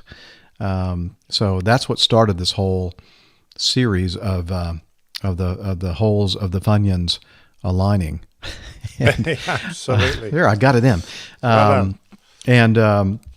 But it's interesting to hear that that she was so devastated by the fact, when she was reviewing the tapes after the fact, that she realized that what her misstep in issuing that instruction to a foreign air carrier may have or almost resulted in a major catastrophe. And that just, no matter how experienced you are and how good you are, fatigue does play a factor, and we are all humans, and we all make mistakes. Yeah, absolutely, Jeff. Well said.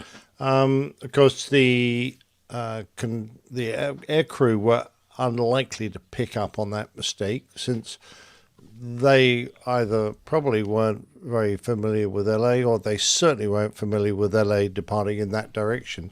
Mm-hmm. So they are even less likely to question a turn, even if it was an odd one, like a 270 onto south, because perhaps they think, all right, this is the way they do it here, so that we do a climbing 270 to get established, to clear traffic or something. Perhaps this is the way they do it on an easterly departure. And of course, an American pilot used to that would have probably gone, you sure about that? But no, the guys flying from the Far East are much more likely to just accept an instruction. And you listen to her, she's quite a strident speaker.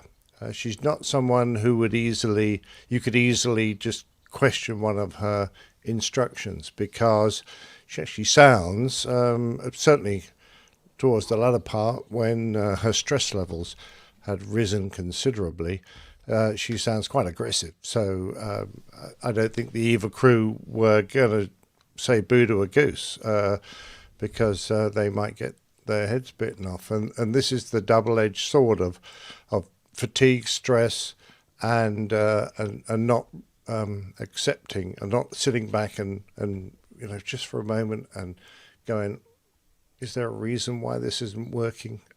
Whatever.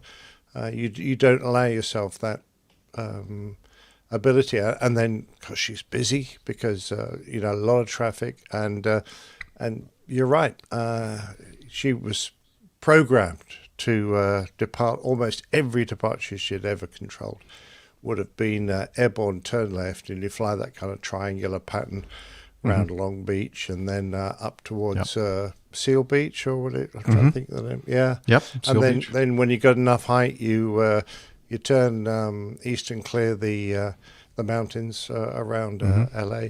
It's like they do it every day, and it's not like you follow a standard departure. It's all radar controlled.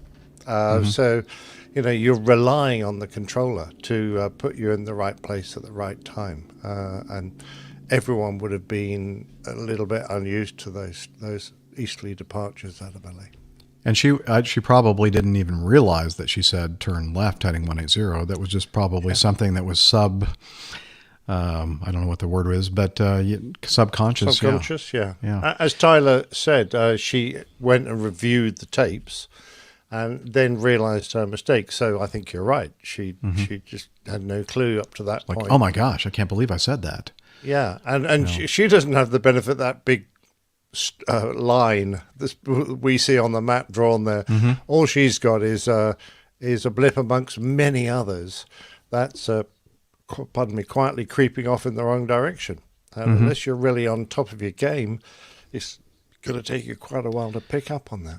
And it was also clear in some of her transmissions that after the fact, when she realized that this was causing a problem, the direction they were flying, she continued to kind of be 180 degrees out. She said, turn north, and then, turn south. It's like, she, and then that's that's a definite threat right there, because I'm sure that the foreign pilots were not expecting north and south, east, west. They're thinking they're programmed to respond to degrees of heading, 360, 180, not north and south. And I think that she was just reverting to that.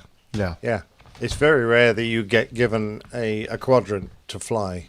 Yeah. So rather than, a compass description, the points of the compass, rather than an actual number of degrees, almost unheard of. So that probably would have thrown them a bit.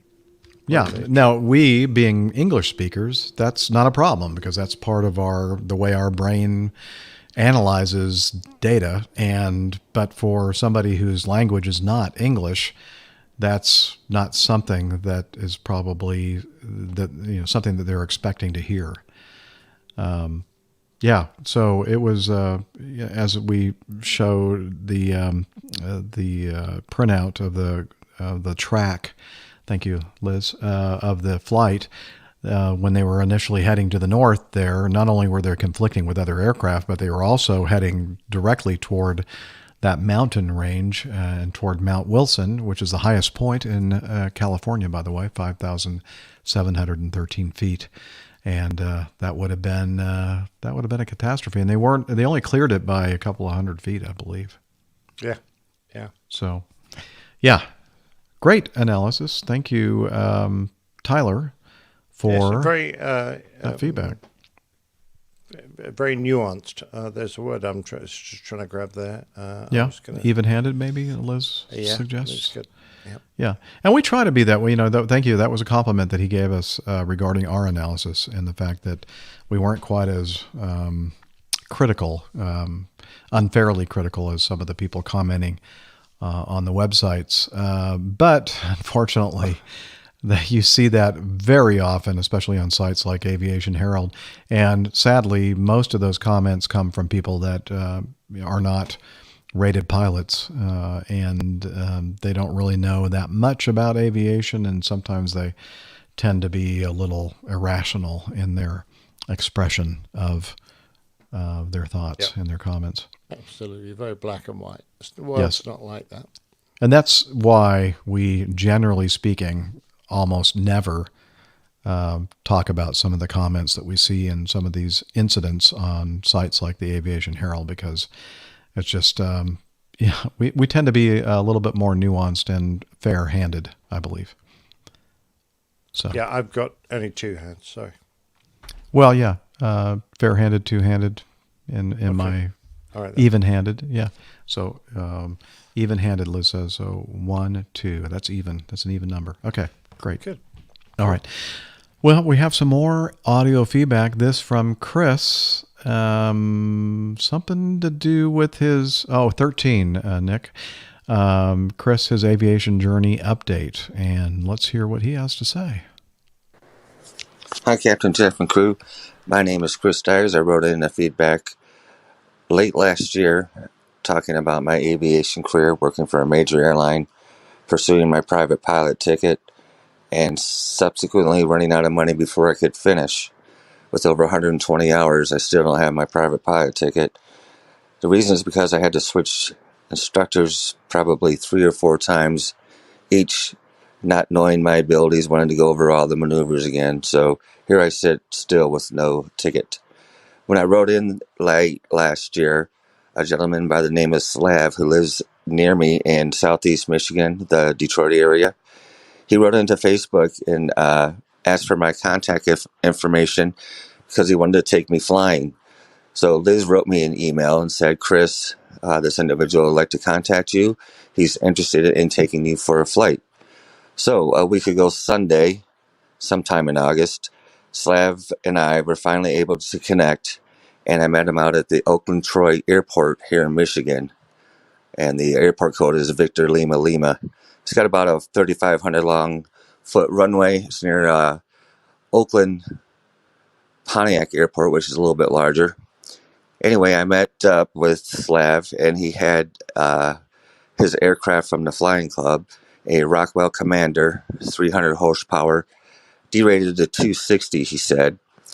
Anyway, we departed Victor Lima Lima, and we headed west towards my parents' house, and I texted him earlier that day and said we were going to fly over. So we had about 40 miles to the west, had a hard time locating their house, but we finally found the area and flew over. They saw us, waved. However, I didn't see them. Then we continued to Pontiac, where Slav wanted to practice an instrument approach. We knew that 9 right, the main runway with the ILS, was closed. However, there was no indication that the ILS was not working. So when we contacted the tower, they said that the ILS was in-op. And so we chose a option for the left runway, which did not have an ILS. Evidently, the in-op ILS was not in the NOTAMs, Slav told me. And so I reminded him that NOTAMs are just a bunch of garbage anyway. Anyway, so then we continued back to Victor Lima Lima. He let me do all the radio work. He let me fly a little bit when we're level at about 3,000 feet. So I didn't get to do a lot, but it's much faster and powerful than the 172 I'm used to flying. So I just wanted to let you know that telling you my story resulted in an individual here in Michigan offering me a ride. I'm very, very grateful to Slav. Slav volunteers for Wings of Mercy.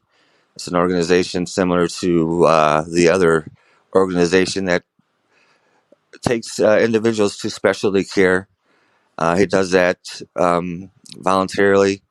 The aircraft we flew in was an aircraft that's used for that organization. And it's also part of his flying club. So we had a lot of fun. Hadn't flown in probably 10 years. So it was a great time. I was very grateful to Slav. And I want to thank you folks for reading my story then, and so Slav could hear it and invite me to go flying. So thank you, Liz, and thank you, Jeff and crew. Have a great week. See ya. Awesome story. It's so nice to hear when our community gets together and supports each other and provides these kind of opportunities. And it's just, indicative of what an amazing aviation community that supports us. And there's a Rockwell Commander 112. I'm not sure if that was the exact model, but when you were talking, Chris, about Slav's Rockwell Commander, I'm thinking, I'm not sure I know exactly what kind of airplane or what that looks like, but there it is, or something very similar to this. And that is so cool that you guys got together. And we were so happy that Liz and I could facilitate that. Yeah, good job, Jeff and Liz. Yeah, it's so nice to hear the community reaching out. I'm very impressed. Well done, guys. Yes.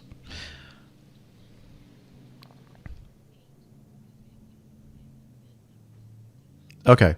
Liz is suggesting that we do number 8 and then perhaps number 16 if we have time.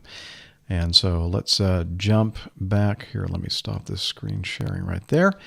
Let's move over to this feedback from Jez.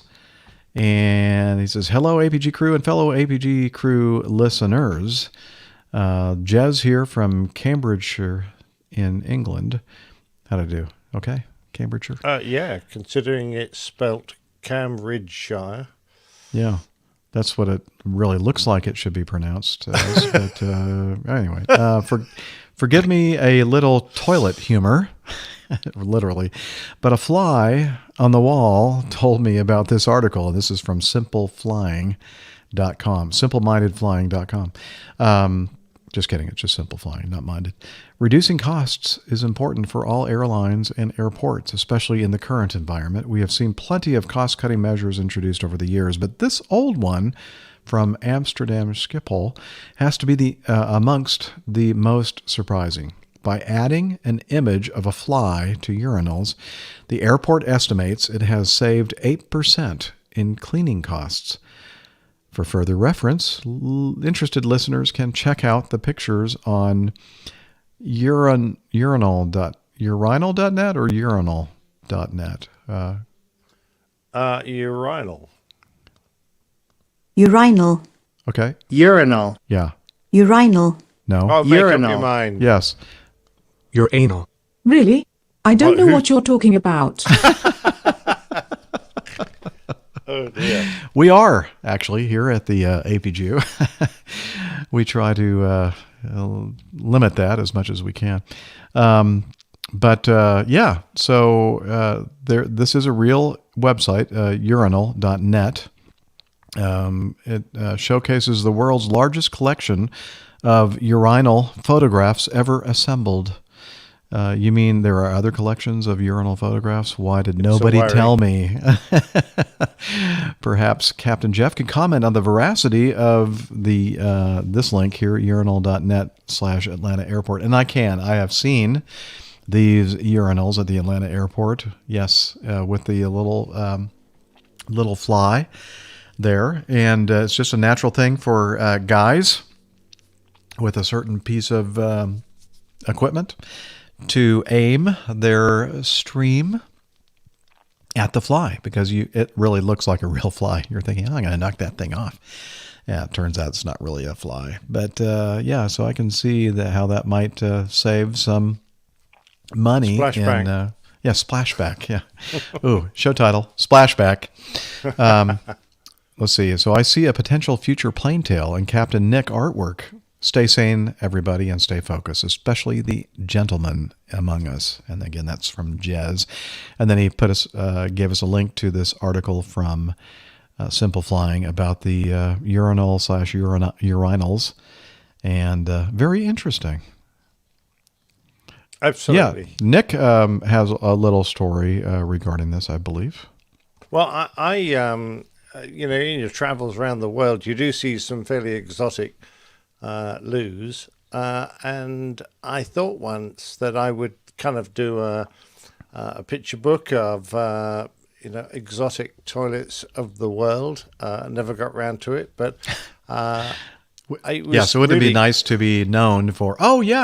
Nick Anderson, you're the author of urinals around the world. Of the world, yeah, exactly. Of the world, yes. So it kind of kicked off when the Japanese started inventing these incredibly complex and strange toilets that had jets of water and would blow dry you clean and all that kind of stuff. And stop it.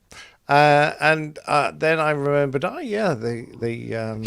the top of the Peninsula Hotel, which is one of the grandest hotels in Hong Kong, has a bar called Felix Bar. And in there, they had some amazing toilets in the gents. The girls, we used to bring them into the gents just so they could see it, because they didn't believe us.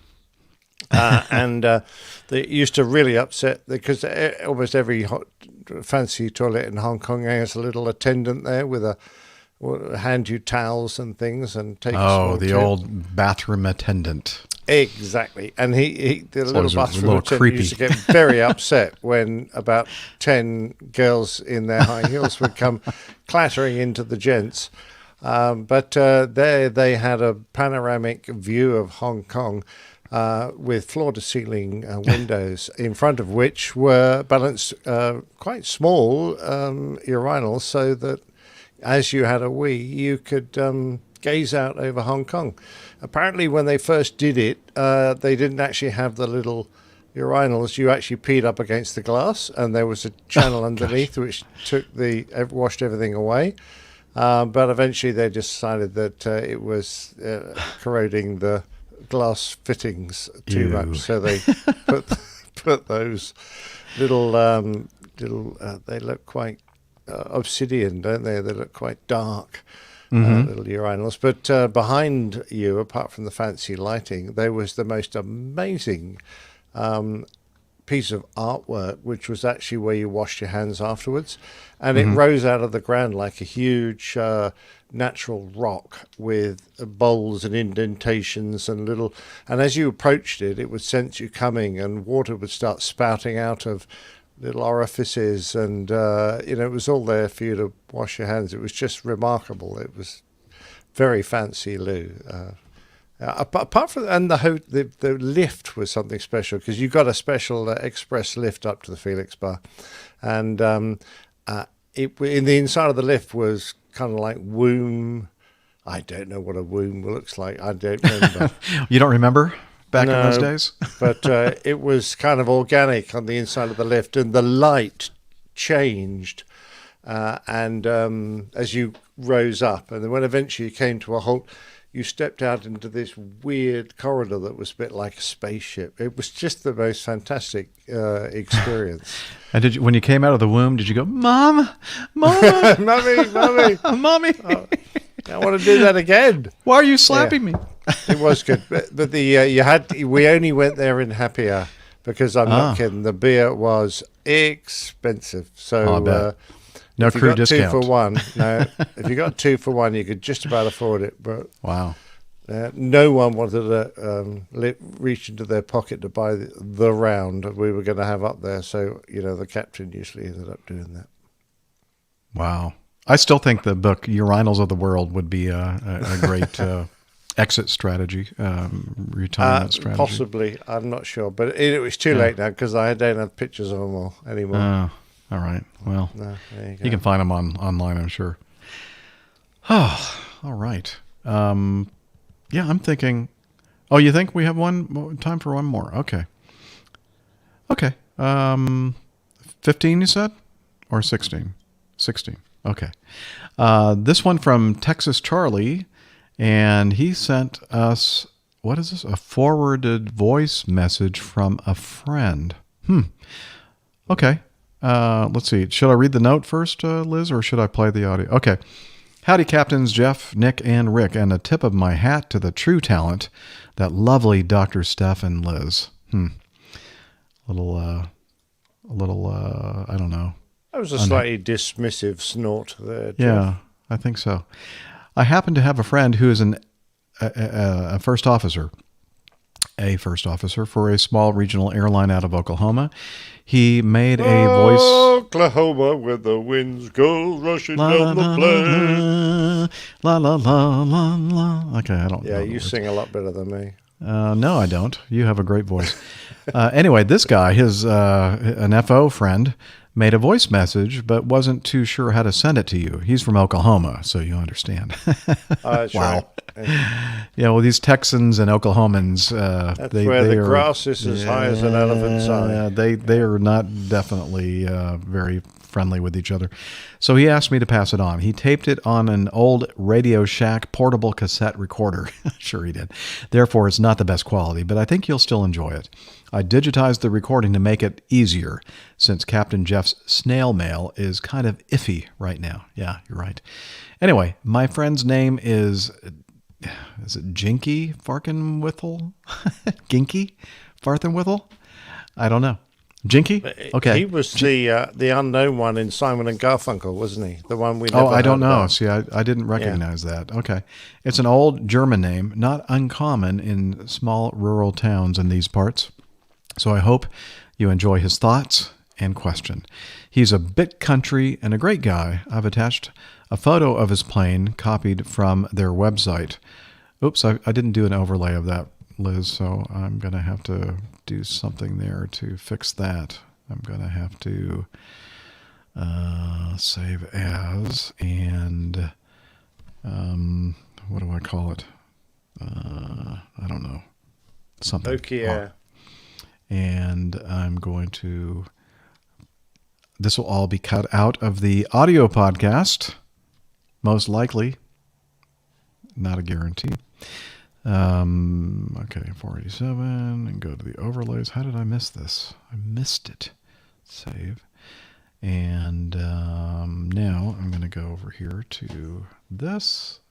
See all the stuff that we do in the background before we do the show optimally?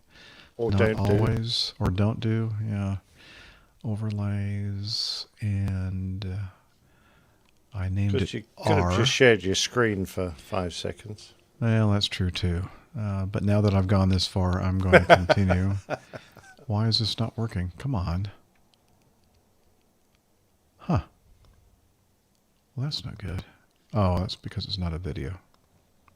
Try that one. Overlays. And... Oh, come on. It's not working.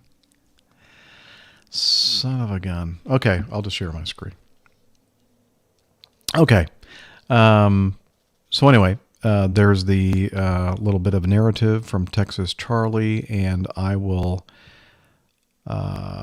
share this image when we play the audio. So without further ado, let's hear this voicemail message that Texas Charlie facilitated. Oh, come on. Hi, y'all. This is Genki Farkenwithel from Petula, Oklahoma. I fly the Wrights 8 and drive the Blue Water truck for Oki Air, flying out of Garth Brooks International. I gotta say, your show's as fine as cream gravy. It picks me up when I'm washing off the splashback after running the vacuum hose on the poop truck. Now, at Oki Air, we got a fleet of one itty-bitty plane. Bessie's our mom on 737-300. Now, forget glass slippers. This princess wears boots. She's tough, smells like the farm, and a lady in every way. Now, I was listening to an episode a while back and heard y'all talking about layover accommodations, bunkhouse as fine as a custom saddle. I heard lots of good stuff about fancy feather beds and ice boxes full of sandwiches and goodies. Now, let me tell you about what we got at Oki Air. Our little outfit's too poor to paint and too proud to whitewash, so we gotta squeeze a quarter so tight the eagle screams. And let me tell you a secret. We don't service the fanciest airports. More like an outhouse in August. You don't want to go there, but you gotta.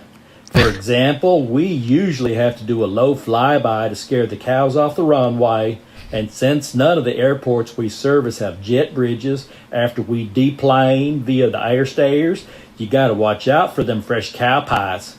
Those things will really do a number on your ropers. Nan, after we tie down old Bessie, 'cause it kind of gets windy on the prairie, and scrape the bugs off the windshield, we take a shuttle to the company layover quarters, which usually is a couple of vans sitting out in the far edge of remote parking. The company always has a nice mattress laid out inside each van and a big orange Home Depot bucket hanging off of each trailer hitch so we can take care of our bottling needs. For snacks, they usually done stuff the glove compartments with bags of Cheez-Its and pork skins, so we're all set.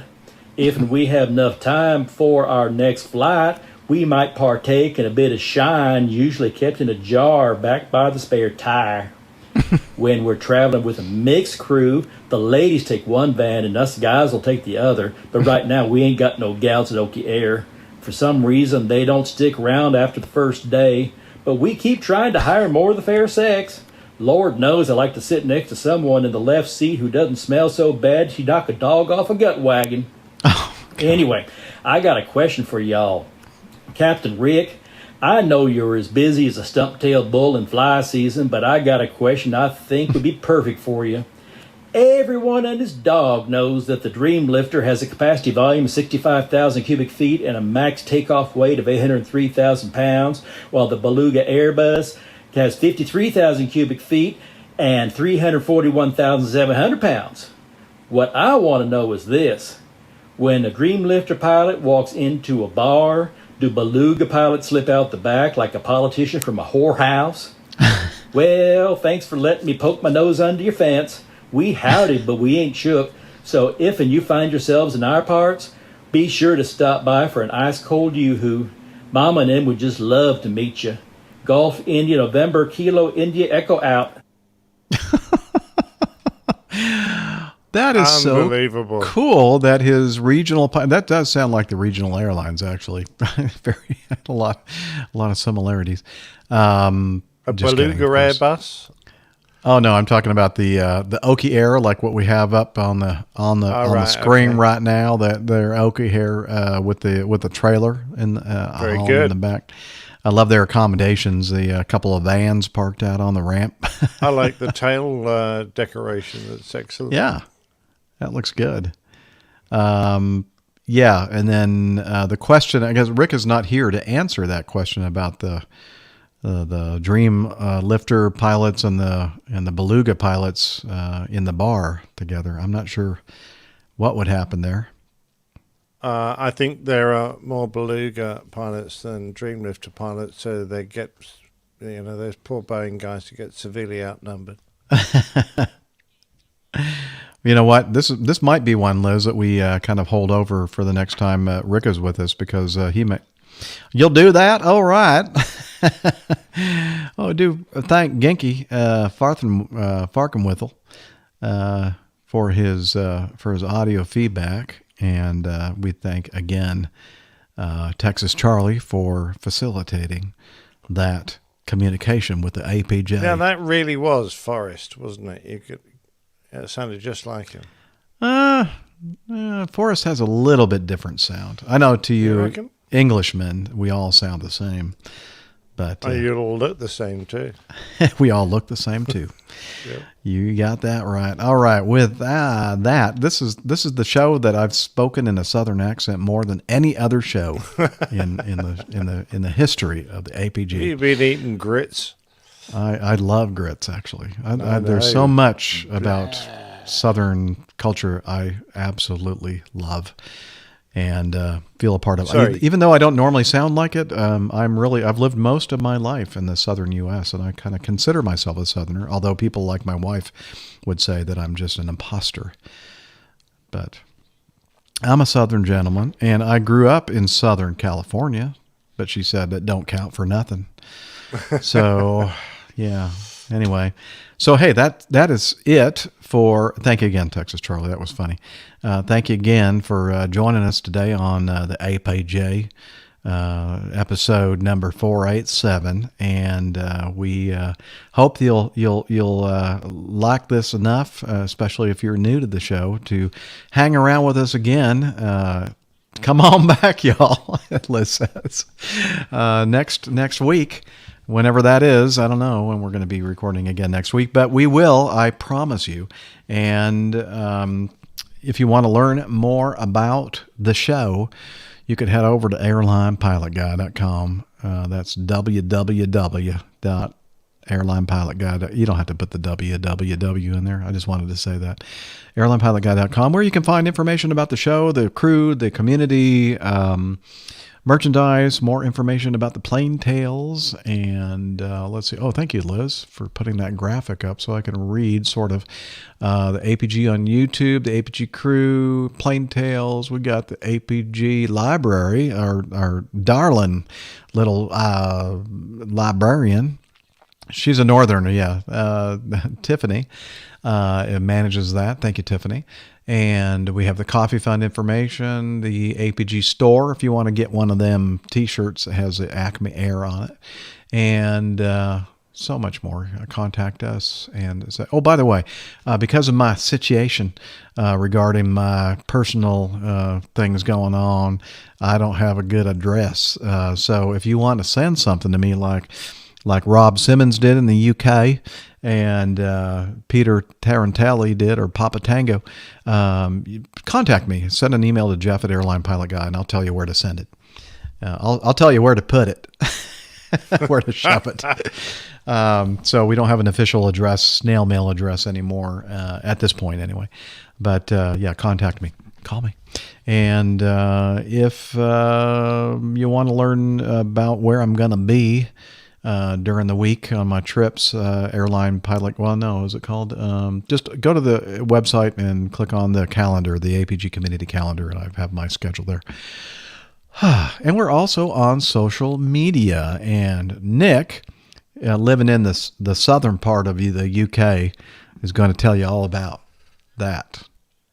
Yeah? Well, certainly, yes. If you'd like to go to Facebook, you'll find us at the feedback, and then this is our email address. I do beg your pardon. Liz loves doing this. She loves tripping people up. Sharpen up. If you want to go to Facebook, you can find us at Airline Pilot Guy. That's all one word. If you wish to send us an email, then, apparently not. If you'd like to go to Twitter, man. Twitter. Find us at Twitter. You can just type in at APG Crew. That's not AT. That's the symbol that represents at yes. APG Crew. And the other thing, of course, is Instagram. So Instagram is a fine application for social media, and there we are, merely APG Crew. Yes, so I didn't simple. get onto the email address, Liz. Can you put that back, please? Come on, sharpen up. Feedback at airlinepilotguide.com is the best way to get in touch, and we all see that. So if you want to get any of us, then please send to feedback at airlinepilotguide.com. There you go. And we are also on Slack. If you want to be a Slacker, we have this gentleman named Hillel who somehow always seems to be in the toilet no matter where I am. And let's see, I'll turn on the hidden microphone and see if he's a... Hey, Hillel! Hillel! Slack! Can you do Slack? Okay, but I'm dripping wet. He's always up for it, although he's usually dripping wet. But come on over here. Turn your camera off. Turn your camera off. Yeah, okay, here. Let me close that there so you don't see him.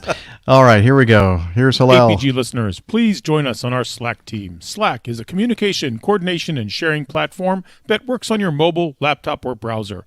On Slack, we share news and ideas. We suggest episode and Plain Tales topics. We plan events and meetups. To get into the Slack team, please email me at slack@airlinepilotguy.com. That's SLACK, Sierra Lima Alpha Charlie Kilo @airlinepilotguy.com. Or send me a tweet with your preferred email address to @Hillel, and I'll send you an invitation. That's Hillel, spelled Hotel India 11 Echo 1, and see you in Slack. All right. Thank you, Hillel, for always being there to tell us about... Jeff, what? Can we please get one of those heated bidet toilet seats like they have in Japan? Yeah, well, if you look at the toilet right there in front of you, you'll see I have one. So quit your complaining. Why does Hillel want to use the bidet? Listen, if you have ever experienced it, you'll know why. Just saying. Okay. Yes, trust me on this one. What's he been doing down there that needs a bidet?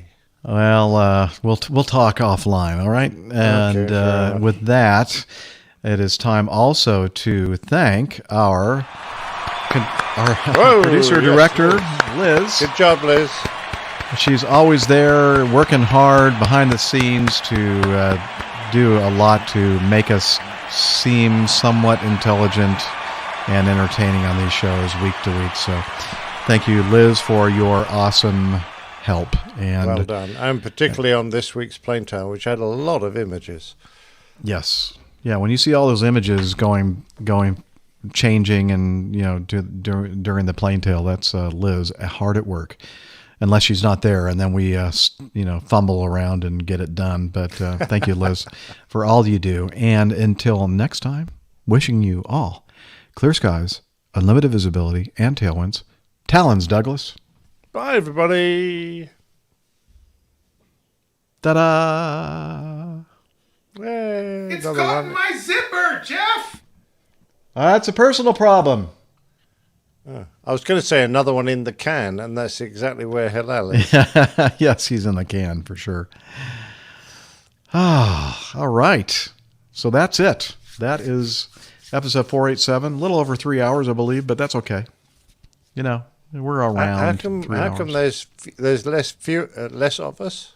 Fewer of us? Less of us? Fewer of us, yes, that is correct. But it's longer. That doesn't make sense. Well, I think it's because we rely upon Liz to guide us and direct us and tell us when to. And then, sometimes she says she goes off the side of the runway on occasion. But she's a very optimistic person. Let's just put it that way. And she tries and she succeeds in every case. And I think sometimes we're a little bit less than 3 hours, and sometimes we're a little bit more. So that's the way it goes.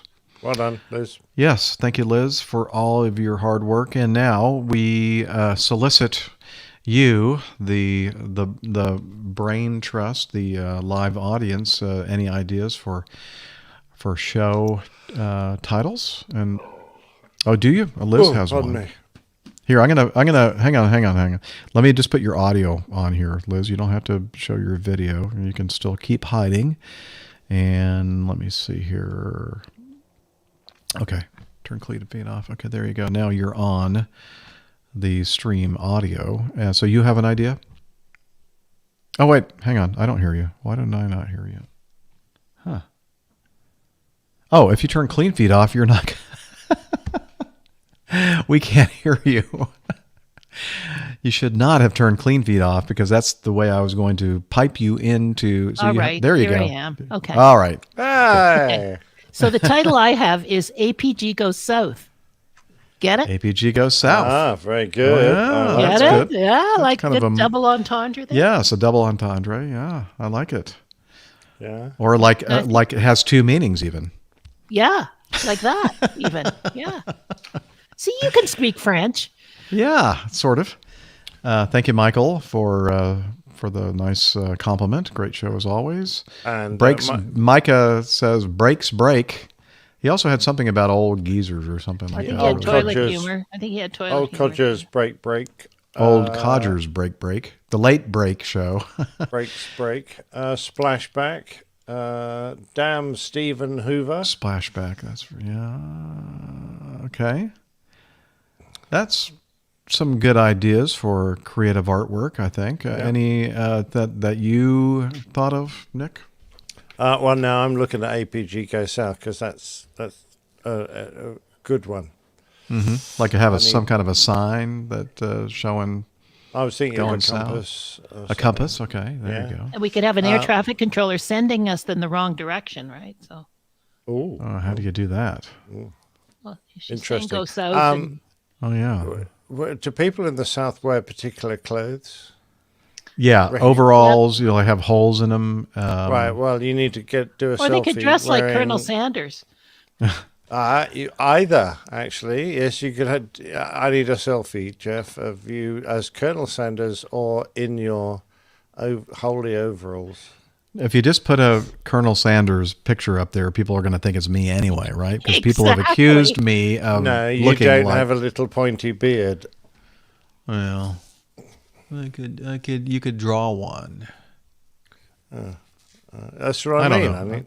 I don't know if I like this idea. I think it's rubbish. I don't think you get a say in it. Stop it. Okay, the No Files on Us episode. No flies on us. Oh, not flies. I'm flies sorry, files. Flies. No flies on us. Overalls and a straw hat. Yeah. You guys with your stereotypical bigotry. Oh boy. Yeah. So Armando just says nope. Not sure what he's referring to. Nope. Yeah, he needs to elaborate a little bit more. Did you have a nice boat ride out there on the lake there, Armando? Listening to APG, that's very good. Yeah. Very impressed. Darn tootin' even. Oh, man. Can you get a piece of straw to put in your mouth there, Jeff? You'd be chewing on a piece of straw. I can stick straw in his mouth, no worries. Okay. I really don't like this. Oh, do it. I like it. Yeah. We'll do a Colonel Sanders look-alike. I think you have plenty of pictures of me. You don't need any more. Stick you on a Colonel Armando Sanders. says it doesn't get any better. Doesn't get any better. APG and lake time. Yeah, that's awesome. Great. That's a beautiful lake, that Lake Norman. Jeff drawls. Yeah, how do you illustrate that? Southern drawl. I don't know. All right, I'm curious. What makes one lake prettier than another? Because it's just a puddle, big puddle. Nick. Oh, Nick. Knick knack, patty whack. That doesn't even deserve an answer, a response. That's a bit unfair. I've got a very good picture of Armando. That looks like Titanic. It's Armando and Megan there on the Titanic. Okay, let's see if I can. Right, there you go. Oh, well, that's a nice sunset. Yeah, okay. Wait a minute. That is not. That's Leonardo DiCaprio. Yeah, well, just a little bit of license here. Here, put some glasses on there, Liz. Hey, I haul boxes. You're late. We're finished. Go away. Oh, is he just showing up now? Yeah. Yeah. These freight dogs, they get all their time zones all screwed up. Well, let's see. I'm going to share this that Armando sent us so you can see this beautiful lakescape. Sunset. Isn't that It's pretty? not beautiful. Yeah. Very Really nice. is lovely. Are there gators in there? I don't think they have no gators in Lake Norman. I mean, I could be wrong, but Yeah, maybe but I guess it's you possible. can't watch that sunset and then take your boat up to 40,000 feet and watch it again now, can you, Armando? Put your afterburners on your boat? No, it doesn't work that way. Exactly. No, it just... Oh, we got another one here that we're going to share. Here's Armando. Ooh, that's some good... What kind of beer is that? I recognize the company, Dogfish Head, but I don't recognize that label. I don't recognize that label you got there. Let's see here. All right, Jeff's going native. He's going native. I've been around so many people that talk like that. I just I can't help it. What is that? That's Dogfish Head, which is Dogfish Head is a great brewery, but I don't think I've had. Oh, what does it say? Low-cal IPA. Oh, low-cal IPA. Okay, now Steph's sending us pictures of what she's grilling. Oh, Steph is sending us making me pictures. hungry. Okay, well, where is she sending them? On the crew. Here. Okay. Let's see if I can find that. Ooh, that does look good. Okay, Making me share hungry. that with everybody. Yeah, making me hungry. Hangry. Hangry. No, yeah. I'm not angry. Angry and hungry at the same time is hangry, and I don't get hangry. But females usually do. I don't like that okra. Sorry, I don't like the okra, but I'll have okra is awesome. No, I'm not That's a good southerner. stuff. I don't like that shit. I know. Well, get out of here, you slimy. Canadian. It's all slimy. Well, if you have enough beer. Well, you have to baste it in maple syrup. It'd be okay. What? Maple syrup? Yeah, Canadian. Okay. Make it Canadian. All right. Well, I'm up for that. What? Tree sugar. Yeah. Yeah. Well, that looks good. So thank you, Steph. I mean, I can see where her priorities are. Yeah, really. Cooking this wonderful stuff on the grill instead of being with us. Okay. Yeah, right. Sure. Yeah, exactly. All right. Well, we need to talk to HR about stuff. Oh, wait, she is HR. Yeah, I know. Well, Oh, well. That is a problem. Demotion coming, Steph. Big problem. Yeah. All right. Well, you know what? I think Hey, it's hang on a minute. time. No, Yeah? you can't. Look, look at how kind. Thank you, Armando. That's very nice. A bow to your sir. Oh, okay. Well, yes, because they were actually my pictures, barring that 747 at the very end. I wouldn't take a picture like that. Blair. We are not worthy. We are not worthy. We are not. Fair enough. But thank you. No argument from him. Nope. He'll take it. What are you going to say? No. All right. What I'm going to say is thank you so much, Goodbye. everybody, for being with us on the live audience. And make sure you come back now next time. Be back we're here next going week. south. Yeah, we are. APG is going south. Gone south. And that's a good thing, not a bad thing. All right. It's time for us to end the broadcast. Y'all Bye, take care everybody. now.